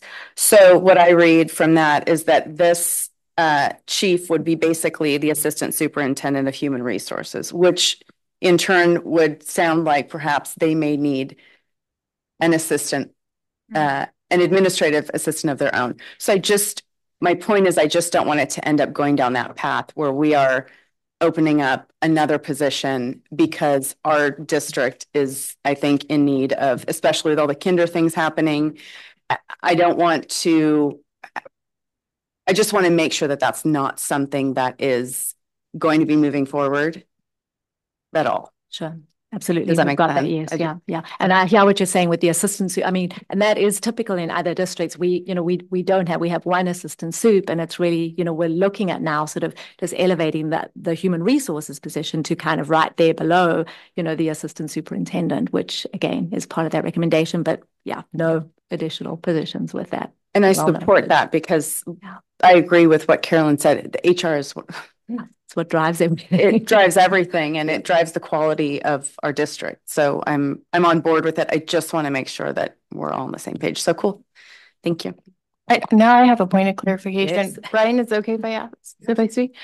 I respect Laura's perspective. However, I just want to make sure that you're not hearing that the entire board feels that way about this, because I don't feel that way. I feel like if there is a need that you see that we need to serve our students in a way, and you see that staff need, I personally don't want you to hesitate to bring that up.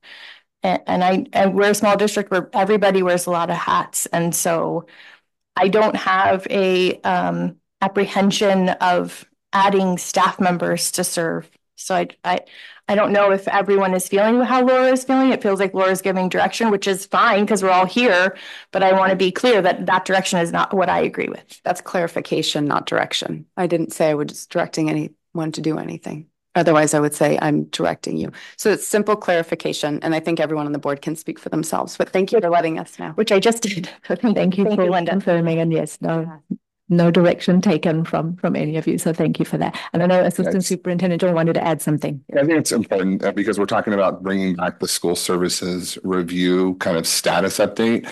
There's a lot involved that needs to be unpacked still. So, there were recommendations in the school services report to support human resources in other areas, right? Like reception and so forth. So, we're still unpacking a lot of the recommendations that were in the school services report. But which still need to be implemented, right? But I don't think that entails, I know that it does not entail adding a new administrative assistant position. It may entail reclassification of existing staff titles and responsibilities, absolutely, because that's what was in the school services report. So this is kind of, we've had multiple steps since the January review was brought forward, but this is just another step along the way to try to fully implement the recommendations through school services. I just wanted to clarify that. That's good. Thank you. Yeah. Board members, any other questions? I'm good to move forward. I usually look at these things again, where it's like we're kind of just trying to realign things and make sure we're in there with everybody else. And maybe I'm focusing on the wrong thing, but I like that it looks like we're salary-wise, we're number 3. It's like, it's kind of where I like us to be. It's like we're at number 3, and if there was to be another position added, it would still come before the board anyway if we had to get that. But I'm glad I think it's great these questions got answered, because I think it helps us and it helps the community just understand a little bit more, at least anybody who's tuning in, what it is that we're doing. So it's great that we just ask these questions and that we get detailed answered. So just to add to that quickly, I mean, this is where we discuss. So like, I think it is important for everyone's views to be heard. So I appreciate both of you guys for doing so, because that wasn't something I'd thought of. And again, we have to do this in public. We can't email each other to make these decisions. So I do think it is important. And it is interesting. I mean, everybody's different perspective and the questions that they ask too. It's interesting to me, at least. It's, so the different things that people focus on, so okay. So unless there's anything else, just one other very, very minor question is and it might be in here. When does it happen? If we approve it tonight, when does this happen? Well, it would go into effect tomorrow. Great. Good to know. Okay. So, is there a motion to move forward on this particular item? Yeah, I'll make a motion. I'll second. Okay, we have a motion from Trustee McNary, a second from Trustee Otmar. Hold on just a moment. I think we did public comment at the beginning. Okay. Yep. Just kidding. And so all in favor, say aye. Aye. Aye. Anyone opposed, say nay. Passes unanimously. Thank you very much. Moving on now to item D, another reclassification. Dr. Adamson. Well, thank you. This one should be a little shorter, I think, but these are the other 2 reclassifications that I spoke about that are both also cabinet level positions. We currently have a Director of Student Services and Director of Curriculum and Special Projects. And the proposal here this evening is to really elevate both of those positions to executive directors as well, with the proposal being to change our Director of Student Services to an Executive Director of Student Services, and our Director of Curriculum and Special Projects to change that to Executive Director of Educational Services. Again, that's very much in alignment with what other districts, have in place. And so we'd like to go ahead and make that same change. And once again, it really is, it's in, specific. I know that the memo outlines, some of the reasoning behind this, but as we're making, this change to our Chief Human Resources Officer position, it really speaks to the fact that those cabinet level positions, it elevates them to that higher level, giving that executive title. This particular change does not have any fiscal impact. As we did the comp study, we really realized that both of those director positions are in line with what other districts have as their salaries. Here too, very, some small adjustments to the job descriptions as well, just to really, I think, highlight and show what those current roles, do. So much has changed, since these positions were developed. And so we really just wanted to be able to reflect, some of the areas and roles of responsibility that both directors oversee. So that's really it. Any questions? Let's go out to public comment. No one online. All right. And anyone in the room with a comment on this particular item? Seeing no one. We'll start with me. I've got nothing to add for this one. So let's move it on down the line. Trustee Dr. Hazen. Nothing. Okay. Nothing. Still chewing. Trustee Otmar. Trustee McNary. Yeah. Thank you for reviewing these and updating some of the language and the job duties and other places. I think it's probably more accurate. And for also with regard to the Executive Director of Educational Services for adding a job function for cultural proficiency and our DEI work. So I appreciate having these things in writing, and feels like a piece of a commitment to what we're doing. So thank you. Trustee Carolyn? Yeah, this is fine by me. This is, I'm not an expert in this realm. So if this is coming forward, I believe that it makes sense. The one thing I will say is anytime we do reclassifications or reclassifications, I do always think about the folks that maybe we haven't looked at in a while. And so do we have a routine plan for that? Because I think that can create a little heartache. I'm just putting myself in the shoes of if I was somebody working in whatever part of the district, and if I saw that certain jobs had been reviewed, but perhaps my job hadn't. And so, as a board, we're here to look for ways where we can implement systems, implement policies, and then we step back. So do we have a policy or system where we're making sure that not just these jobs are being looked at? I don't want to answer to say we absolutely do, but I know that part of the function of our, HR personnel, and especially our executive level directors, is to, be reviewing those positions on a regular basis. But I think that can definitely be, that would be one of our roles in knowing we've got someone new coming into this position. The Monterey County Office of Education, they actually have just a wonderful sort of month by month sort of calendar that they follow and they share with us that I just received the other day, and it's really got everything that really you should be doing on a monthly basis, and that is actually indeed one of those that's sort of highlighted a couple times a year, and so we'll be following that routine, and that will be something I'm looking forward to giving to the person who'll be stepping into this position, and so if it hasn't been, which I'm pretty sure it has been, it'll definitely be more, sort of formalized as well and systematized. Okay. And not just for folks stepping in new or when the position is open, but for the position itself. So even if someone's been there for 12 years, they can kind of rest assured that at some point, or they can even ask, right? I mean, they could say, hey, we haven't really been looked at in a while. Correct. Right. I think, I would like to even see that as, and maybe I should even, ask, Billy, to speak to this a little bit too. But, I think, that will often come up as part of the regular evaluation process as well. It's a great time, as our employees are doing their self-evaluations, that could be part of it there. But I think the intention of it absolutely is that it's, it's sort of on a regular, it's fair, formalized. Okay. Correct. Yeah. Okay. Billy, would you like to add anything more to that I've maybe missed? No, I think you've said it well. I think we could do an annual classification survey.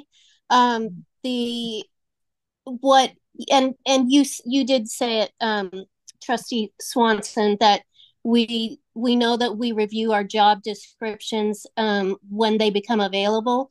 We also, as our directors have changed and new people have come in, they've taken groups of employees and looked at their job descriptions as well. And so I think that's encouraged. We know that we do our salary comparisons through negotiations. When we negotiate, we're going out and we're looking at comparable, our comparable districts for salary increases. So that's another way. But I do agree, it's a large undertaking and it's very time consuming. But for instance, how we're looking at the district level positions right now, we did that probably, oh my gosh, time goes by, but 10 years ago, 12 years ago. And then periodically as positions come open. So it is important. I agree with you. And I think we could create a system that hopefully wouldn't be, so time consuming that people can't, do their other work as well, or maybe have a group come in and help where we contract with someone. Okay, well, however it happens, that was what I was hoping to get answers on. So thank you. It sounds like it's already on your radar. Thank you. Thank you. Board, anybody else? So this is action discussion item D. We do need to try to move forward, and I'm going to make a motion to move forward. Can we get a second? I'll second. All right, I made the motion, second from Trustee McNary. All in favor, say aye. Aye. Anyone opposed? Passes unanimously. Great. Thank you, everybody. Moving on now to another reclassification item. Assistant Superintendent Shorn for Fiscal Officer reclassification. Thank you, President Swanson. This one is also very simple in nature. There actually was no changes to the job description. This position and the job description was reviewed last year. It was reclassified to management. The rationale for reclassifying it back to confidential is as follows. Number one, we're having a really hard time with recruitment for this position. We've flown this position and we have had a couple of internal applicants, but there has been no external applicants. The rationale for that is that it's a pretty time, there's a lot of time associated with conducting this position throughout the year. And as a manager, you are exempt, right? You're an exempt employee from potential time beyond your normal 8-hour workday. We've heard that loud and clear through the over a month the position's been posted and flown with zero interest from the outside world. So today, all we're bringing forward is the reclassification from the management group to the confidential group, where this position did reside before. As I mentioned, the job description was revised a year ago. And to follow this will be a potential approval of the new confidential salary schedule, which moves this position back to confidential. Let's go to public comment. Anyone online? No one. Anyone in the room? Seeing no one on this, let's move to the board. Just jump in if you have any questions or comments. I have a question. So since this is no longer a management position, so no longer exempt, do you have a rough estimate of what the overtime might look like for this? I know that's hard to say because it's a lot. We have a rough estimate because the position was filled by an individual that was confidential before. So during interim reporting and budget development, those are the times of year where it's more substantive. I can't give you a dollar amount right now or amount of hours associated. What I do know is that most of the work can be conducted during the workday throughout the year, except for those specific times throughout the year where we're doing budget development and interim reporting, which there's 2 of. So okay, it's not consistently throughout the year. Not, no, yeah, that makes sense. It was minimal before it was a management position. Yeah. Okay, thanks for that.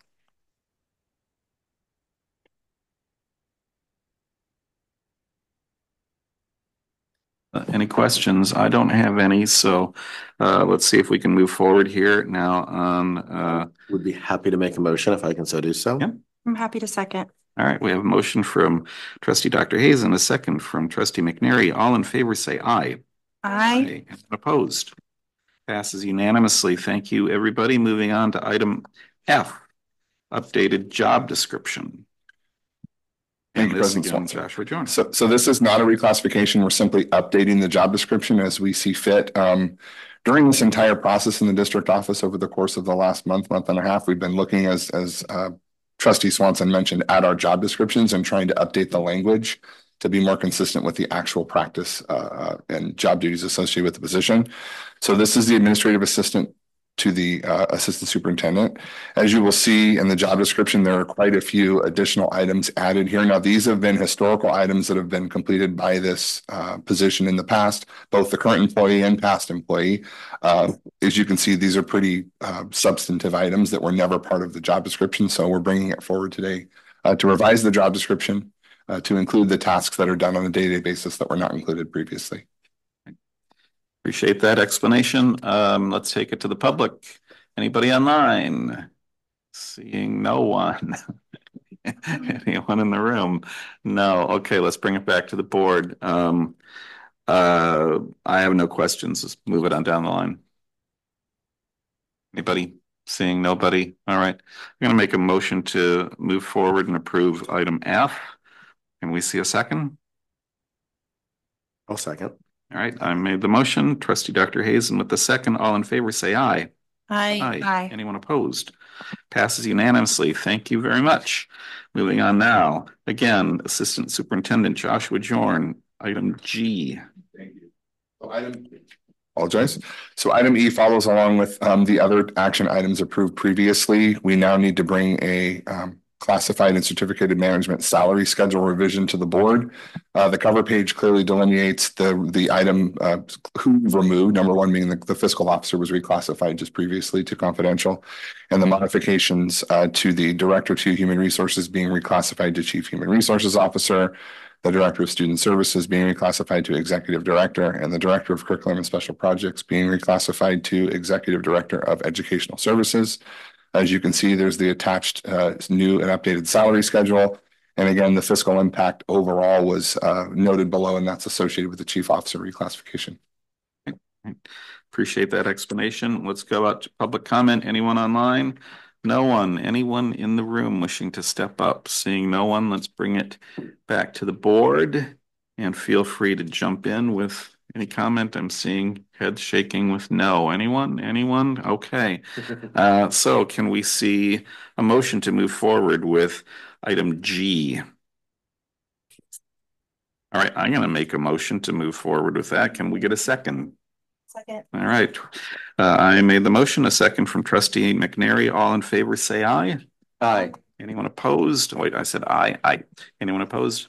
No, passes unanimously. Great. Thank you, everybody. Moving on now to item H, which is confidential salary revision. Again, Assistant Superintendent Joshua Jorn, please. Thank you, President Swanson. Again, this is the revised salary schedule for the confidential employee group, which now adds the fiscal officer position back to the confidential salary schedule.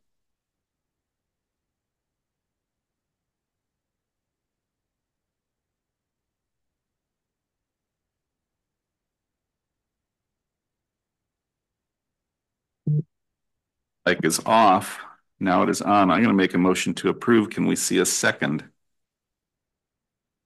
I'll second. Feels like Groundhog Day now, huh? Well, but all right. I made the motion, second by trustee McNary. All in favor, say aye. Aye. Anyone opposed? Passes unanimously. Thank you very much. Dr. Adamson, item I, approval of employment contracts for appointments to the Chief Human Resources Officer and Executive Director of Educational Services. Thank you, President Swanson. Well, I'm very pleased to be bringing forward this next item for your approval this evening. I have before you the contract and appointments of 2 cabinet level positions, 2 of which I've spoken about earlier in the evening tonight. And the first one, I'll go ahead and share a little bit. That's the Chief Human Resources Officer position.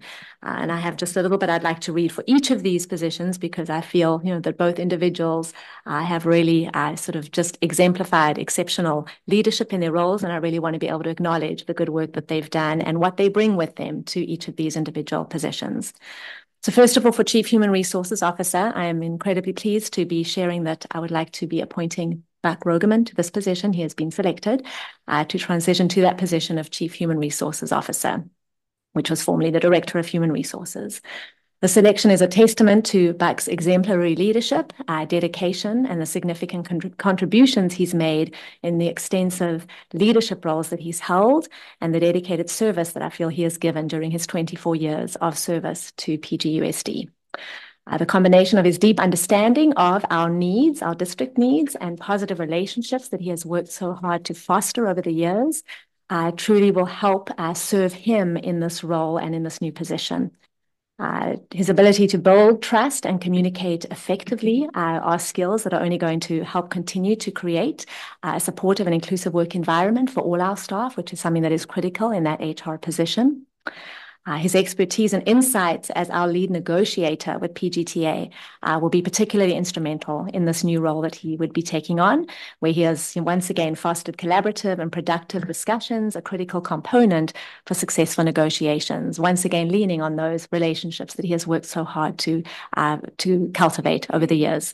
Not to mention the wealth of HR experience that he brings with him as a former principal and director for the past 2 years, but principal site administrator for 14 years previous to that, which really has given him that experience in working with an abundance of HR-related situations. But more importantly, Buck is grateful and eager to begin serving our entire community in this new role. And so it truly is my pleasure to be bringing him forward for this position. I know that there are 2 items on here, but I think I'd like to sort of separate them and maybe ask for any questions that you have for this particular position before I, bring forward the second that is on the agenda. All right, we probably should reach out quick for public comment just to see if there is any. Indeed. I just had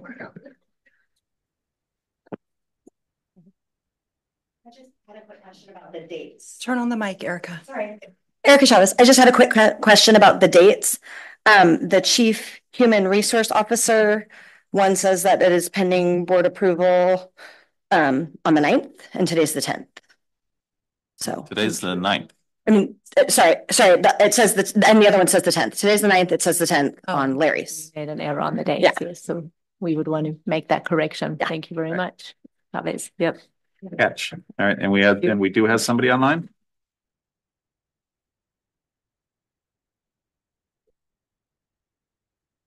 Hi, Angela Lippert, Personnel Specialist in HR. I just wanted to take a moment to say that I support this 1000%, and I'm very excited to work with Buck Rogaman if this is approved. Awesome. Thank you. Thank you. All right. And then if there are any quick comments from the board as we work through this first one, we'll come back to the next. Anyone? I'll just say that for me, this appointment is okay for a variety of reasons. We know Buck Rogaman so well. He's been in our district for so long, and he has a high level of integrity. He is willing to learn anything that he may not already know in this position. He's definitely always eager to learn. Another part is that we went out and we opened this position to the public, to internal candidates, and we did everything that a district could to do a recruitment for this position. And that yielded not a viable candidate. And so that is why, to me, this feels like a totally appropriate thing to do, is to offer it to Buck Rogaman, even though we've not seen him in an official HR capacity in our district before. We've all kind of known him as a teacher, coach, principal. But I do have faith that he will take this on and learn what he needs in the HR realm, because I do have a high regard for that industry. It's an entire area of study. And so I'm excited to see him grow into this position. Thank you. I agree with the comments about Director Rogaman, and have nothing but respect for him. I guess my question is more looking at the qualifications, education, and experience required in the job description we just approved, and making sure that the candidate we appoint meets those qualifications. Can you speak to that? I can, but I would probably very much prefer that we have our interim director of HR speak to the qualifications piece of it. And so, Director Mankey, I've been calling you Billy all night. Director Mankey, would you be so kind as to just review those qualifications? Yeah, and I can clarify what I'm specifically curious about, if that's helpful. On page 65, under qualification, it says minimum of 5 years of professional level experience as a generalist in human resource management, including a minimum of 2 years of experience in a similar role or equivalent combination of education and experience, preferably in public education, or master's degree in human resource management or an MBA with human resource emphasis. So those are the ones I'm curious about. Yes, correct. Can you hear me? Yes, we can. Yeah. Okay, thank you. Right now, as Superintendent Adamson stated, as she was speaking about Buck's qualifications, I always have believed, and I know this to be true, that our principals at our school site deal with low-level personnel issues constantly. And the practice in our district is each principal, as they're dealing with something, they let HR know. And so we're in communication on issues that are personnel related, and any complaints. They're trained in Title IX. There's multiple facets that the principals have knowledge of in human resource. Are there things to learn? Yes, but in human resource, it's an ever-changing environment. The laws are constantly changing, and you have to stay on top of your professional development. As a principal, Buck Rogaman led his staff and dealt with conflicts with dealing with employees, with staff members, and lots of difficult situations. So in that way, as we looked at the qualifications, the minimum of 5 years of professional level experience, as we quantified the generalist in human resource as the assistant principal and principal positions that Buck Rogaman filled. Thank you for all of that explanation. And just to reiterate, this has nothing to do with the individual chosen. It's just, I want us to be consistent across all fronts. If we're saying something is a qualification, but we're willing to accept an alternative, that should be information that's clearly available to everyone who might be interested in the position. So that's where it gets a little tricky for me.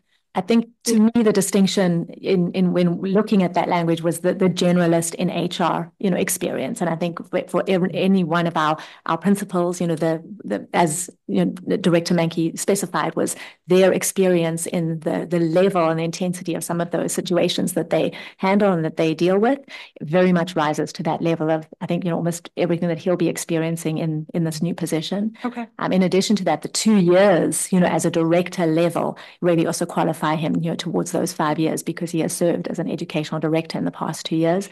And I might add, even serving as a guide for our principals in many, yes, we have our HR department, but things get busy. And so really sometimes some of our directors and assistant soups will step in to really help provide some of that guidance for our site level administrators when it comes to, some sticky personnel issues as well. Okay. I appreciate it. And I just, like I said, want to make sure we're following our own job description and qualifications. And HR is a world of its own. I mean, like you said, it's ever changing. Billy said it's ever changing. So yeah, I think I appreciate all of the answers to my questions. Thank you. Well, thank you. Anybody else? Trustee Elmore? Just something just quick. The thing that's wonderful about Buck in this position is that he has worked in a lot of different positions in this district, and he understands what it means to be at all levels. And I think that that's really important because the perspective that he has coming into this is really going to serve this district well. He knows this district inside and out, and he knows what it takes to hire the people that are going to keep this district rising to the top. And I'm glad his name is here. So, yay, Buck. Anyone else? Dr. Hazen. Yeah, I was just going to mention, I don't know if there's a record set for the number of positions held within PGUSD, but I think Buck is shooting for it. And again, I just really think, that's a hard thing to do, to always continually rise to the need. So I do appreciate that and appreciate the comments on the qualifications. I think that's an important thing to make sure of. But yeah, I'm really happy to have somebody with such knowledge of the district in that position. Anybody else? Can I add one more thing? Okay. Realizing that my role is just oversight. So as the experts, if you and Director Mankey think this is appropriate and there are no red flags, then I trust that you've reviewed it properly. And it looks like that from the information we're reviewing in the discussion. So that's all. Thank you. I'll just quickly add, coach, teacher, principal, curriculum, part of our negotiating team. It's like you said, it's like we're starting to run out of positions for Buck to actually take. So I think it's great. And we're talking about 2 rock stars tonight, and we'll get to Dr. Hagquist in a second. But I'm glad that that this is happening. It's great, and I'm glad we're hanging on to these people. Thank you. So any other board comments? Otherwise, we are looking for a motion. Well, no, I'm going to go on now to yes, you're right. Next Sorry. Individual, yes, and then we'll take the motion. So I love that. Thank you. So yes, as I said, we have 2 appointments this evening. So the second is for our Executive Director of Educational Services, our new title. And so I'm very pleased to be bringing forward for this position, Dr. Larry Hagquist, who has been selected to assume the position of Executive Director of Educational Services. This particular transition highlights our commitment to recognizing and promoting exceptional talent within our district. I believe, in both of these positions, that's what we're doing. I'm going to say Larry, although it is Dr. Hagquist, I know, but Larry's credentials make him the perfect fit for this position, with his master's in curriculum and instruction specifically, and his doctorate in educational leadership.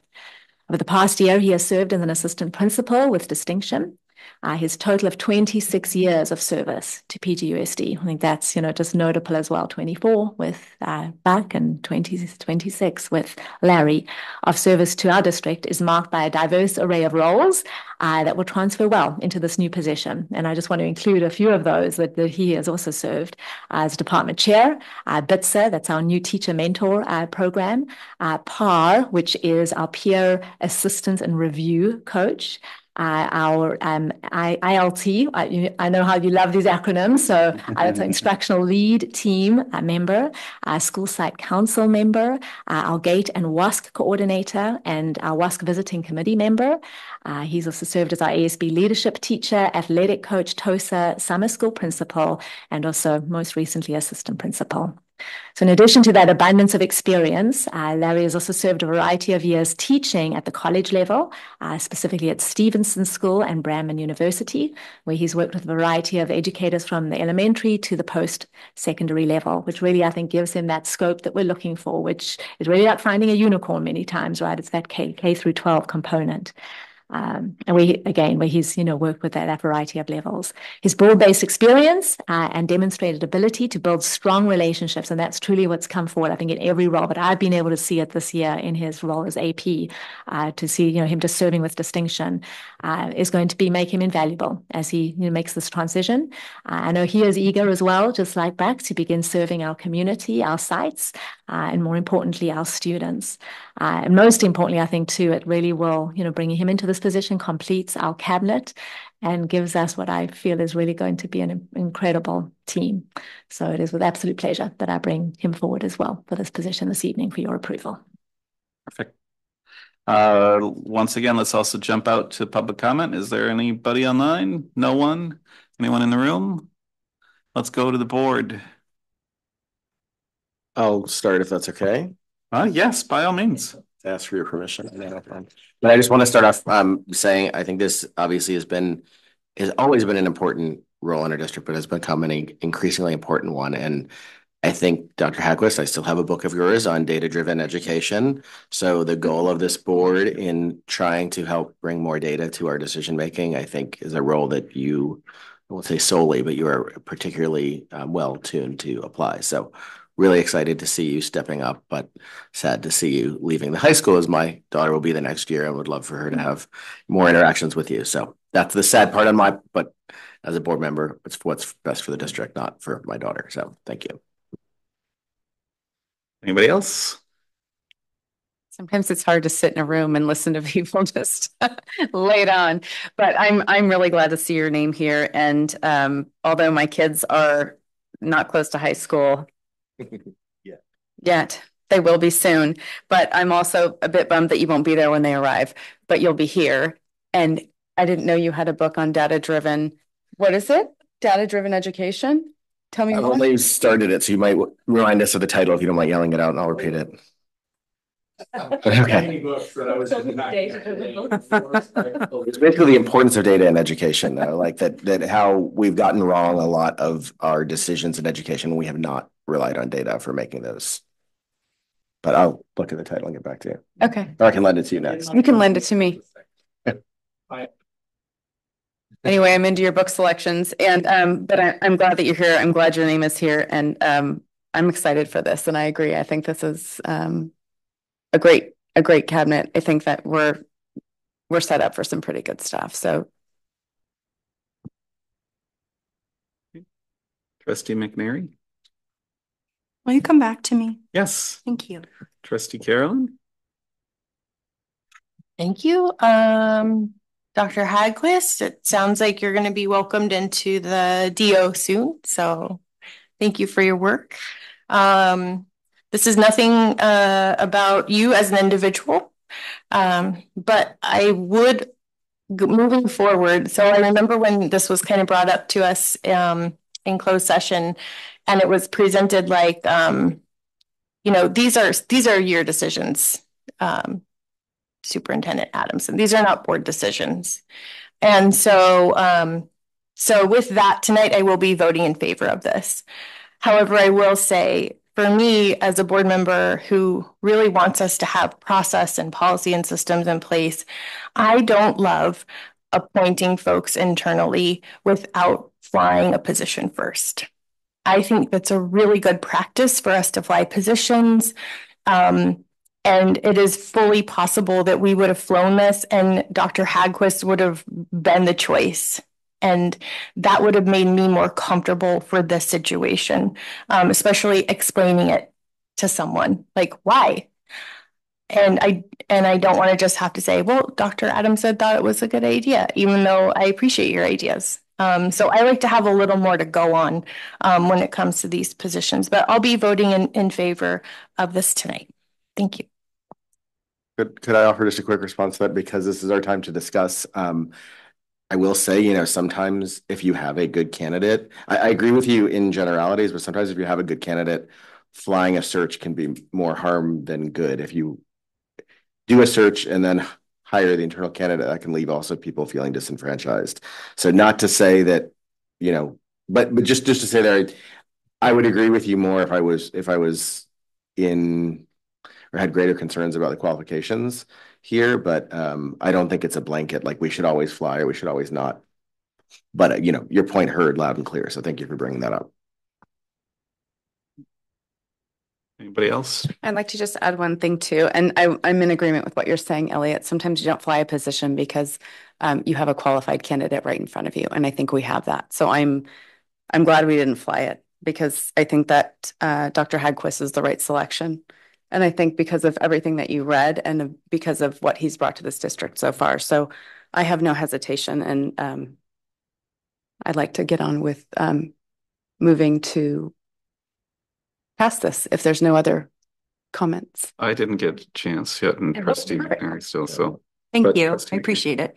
I don't think I have anything to add at this time. Thank you. It's been a good discussion though.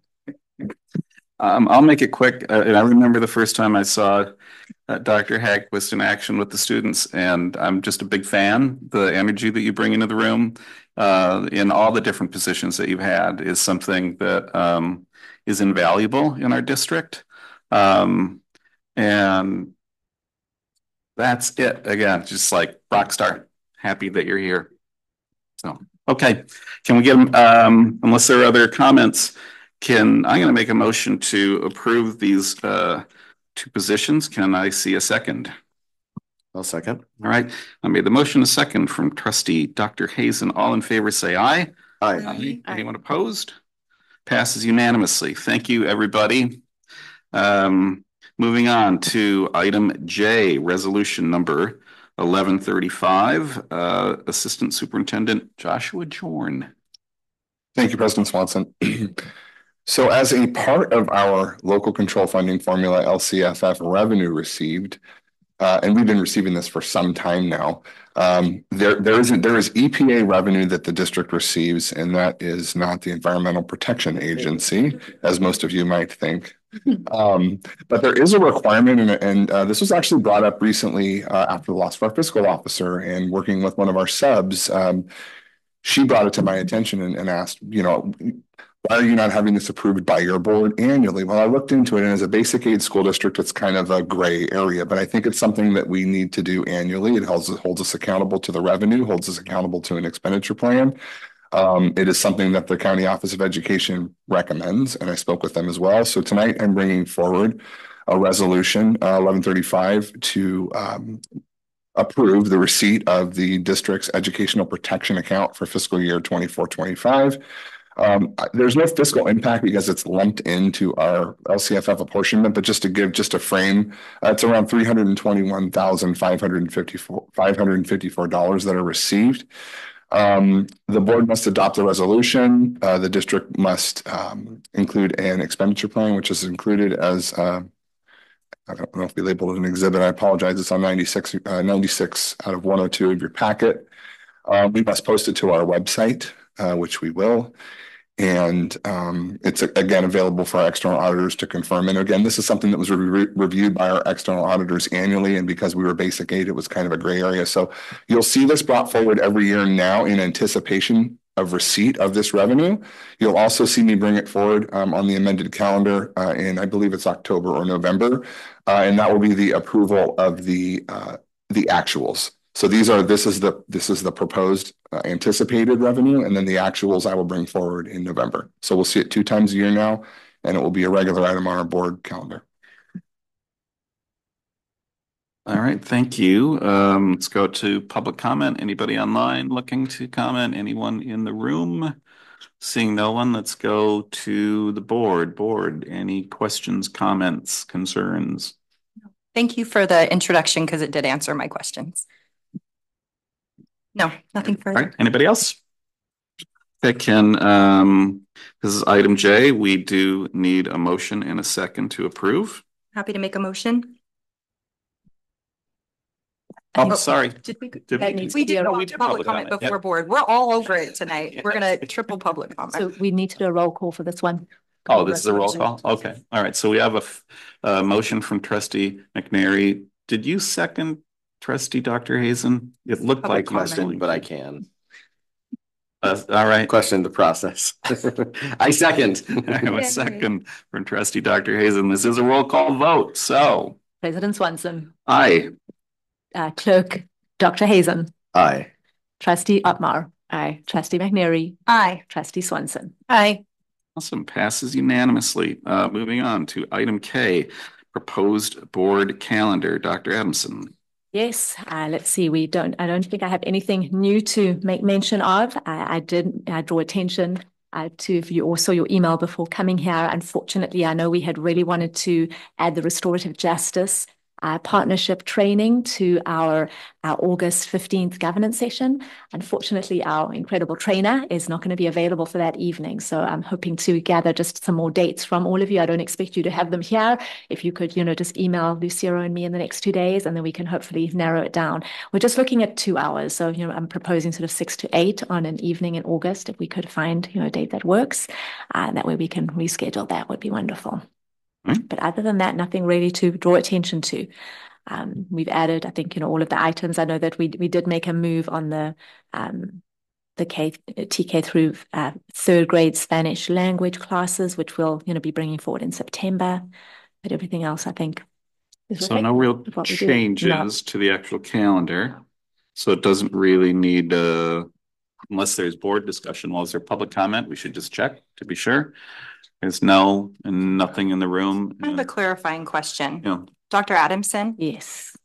Does this mean we're going to take off the August 15 meeting from the calendar? Or will we continue to have a special meeting? We'll still go forward with our governance session because we do have both Lou and Eric, on call for that evening. Okay. Right. We've Thank got you. that date scheduled already. Okay. Yeah. Yes. Got it. Thanks for asking that. I have a question.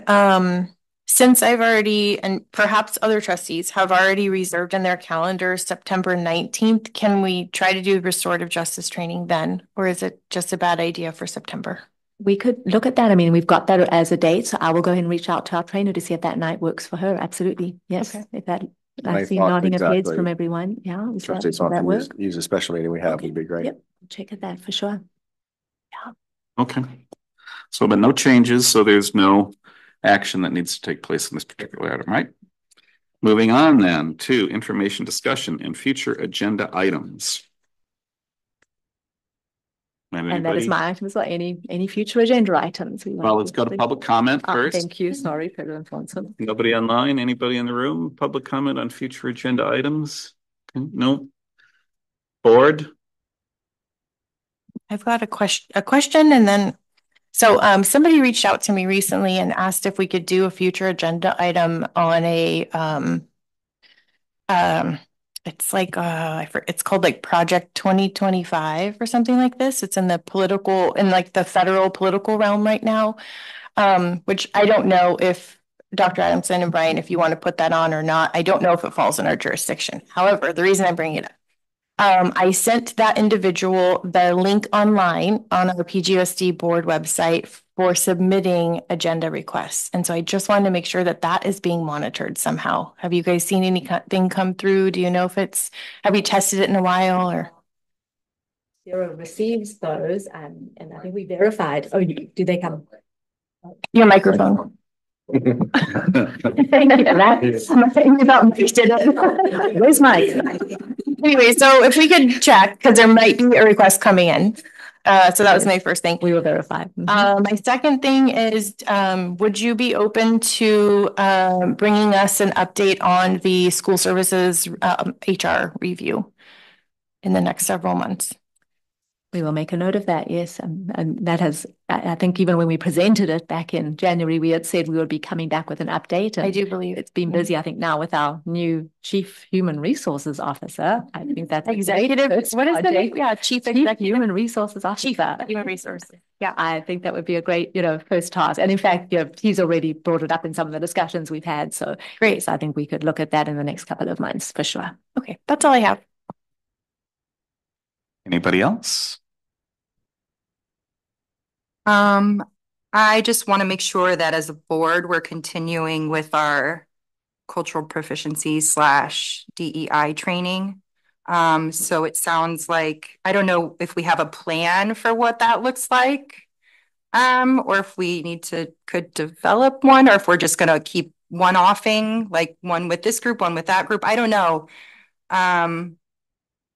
But it's something I feel is valuable to invest our time in. And yeah, I don't know if the topic is, do we want more training? Maybe that's the board discussion topic. And then what does it look like? But yeah, I hope that was clear. Okay. Yeah, and I would propose that that's a great discussion also for our next governance session to really be able to talk about what that would look like. I think for sure, I see a part of the restorative justice is, training that we'll be doing that definitely falls in line, with the cultural proficiency piece. But I think that's a great opportunity for us to have a great open discussion about what more we want and what we want that to look like, and maybe even map out, some dates for that as well as a board. Yeah. I'm going to jump in with one. I would like to have a discussion at some point soon about our cell phone policy across the district for all of our students. Just leave it, a very broad discussion about it, but it's a hot topic right now and feels like it's a good time for us to talk about it too. I'll put my chits in on that one as well, just to say it would be great if we could try to address it before the next school year, recognizing time is short. Good. Okay. Yes. Is there a meeting before the next school year? The August 1st. I mean, something we could try to put on there if it's possible. August 1st meeting? There's an early August before the. Yeah, I don't think it's is on before. next, so it is off. No, I guess it would not be before, but as soon as possible. Absolutely. In the next school year. I wouldn't mind fast tracking that one. Given some of the just recent articles we've seen come out. Can I ask a clarifying question on that? So is that a future, so I don't know if this is a proper time. Linda, stop me if it's not. So we just went through LCAP goals, we brainstormed, we had staff put all this effort and resources in. This didn't come up. Not saying you did anything wrong, but it didn't come up. So I was hoping that going forward, we gather all this information and then it goes into the LCAP, or maybe we end up deciding that we want to have district goals or something like that. But I thought we were trying to get away from these kind of valuable but one-off projects that take staff time and require, that type of thing. So is this something that we should put on a future agenda item now? Is there a bucket of what are we going to do? Because inevitably, if we do this, then there's going to be another idea. A trustee is going to read another article and come up. So is this a need that, I don't know. So what is our system on bringing up these new ideas that require staff time? Yeah, I'll go just really quickly on that. Then it sounds like there might be some other comments, but I think the importance of this, there's been new information, including direction from our governor on this policy, and there's been other districts making such movements. And I think sometimes there are, and I would actually say, new science coming out as well in the literature. So that's part of the reason why I think it's something important to fast track more than others. And but I mean, I'm not directing, not saying anything. That's why I bring it up. I think it would be important for us to discuss as a board. And if as a board we don't want this as a rapid to be addressed future agenda item, then we can put it more in line with some of the longer term planning. But I think there are going to always be things that come up as a need that may not be seen in advance. It's frankly something I was not really on my radar. I was not really a proponent of until I was self-informed a bit more on the harms. So Linda, I mean, any guidance from you on just overall ideas, you know, that we're going to be bringing in? So the way I see this working is really sort of a two-pronged approach with it, because I definitely see there's the, you know, administration side of this. And in fact, you know, just as a result of, you know, some of the conversations and some of the word that's out there, you know, in the media right now, that's a conversation that I've reached out to some of our site admin already to be having, you know, about how that's going to impact us if there are, you know, just even looking at our current policies in place. You know, I know for a fact right now, our middle school, you know, they have a policy that really it does not allow for cell phones. Our elementary schools, you know, there's something in place that really is in writing as far as how it's being enforced, you know, is, I think, you know, it isn't always necessarily consistent. And then the high school, you know, I think there's a little bit more leniency and leeway there. So, you know, I definitely foresee us that those will be conversations we'll be having in the next, you know, 2 weeks or so, just to kind of get a sense of where we are, the lay of the land on, you know, looking specifically at what our policies are currently and can we tighten some of those up to a certain degree. And then, you know, really if the board wants to be pursuing something more, and again, some of that may even be out of our hands in moving forward if, you know, the state, you know, makes some, you know, sort of state level, you know, directives, right, that for all districts, you know, within California. But I do definitely see there's a need for that, and there's value in our looking at it as an administration.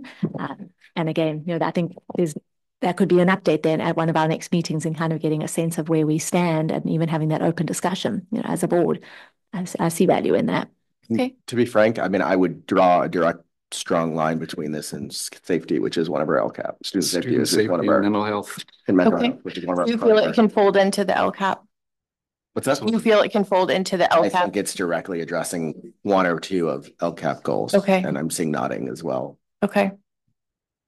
I think we should think about that though in the future as these one-off ideas. Like, what are we going to do about them? I mean, I agree. I mean, this is not meant as a gotcha because but like that, you brought up the, you know, the human resources part too. And I would say that to me ties in less to the LCAP than what human resources part? Getting the updating on the audit. And to me, I should say that would be saying like anything we give to staff whatsoever. But you suggest that as an update for a future agenda item, which I absolutely, which was already in process and we had already given to them. It's not brand new. But asking for an update, you could argue is right. You're asking them to do more work to provide an update to us. That doesn't. I would say that does not tie necessarily directly to the LCAP. I think it's important and I support it. Yeah, but I do agree with you that I don't think there's a clear. I think we should maybe it's a governance discussion. I think it's a governance discussion. I think it is. I think we should open that up at governance. Good conversation. Yeah. Let's bring it back. Okay. Yep. Let's bring it back. Any other future agenda items? Not a future agenda item, but I do want to make sure that everybody on this board is able to express what they would like to put on a future agenda item without being questioned or having the superintendent questioned for them. So just going to put that out there. So moving forward, I think it's important that the board is allowed to speak and to speak freely without being muted by other board members or by not having questions asked on behalf of them. So I think that would be appreciated for me so that I know in the future if I have an agenda item that I'd like to add, I don't have to hesitate thinking that another board member is going to question me about it. So I'd like to be able to freely do that.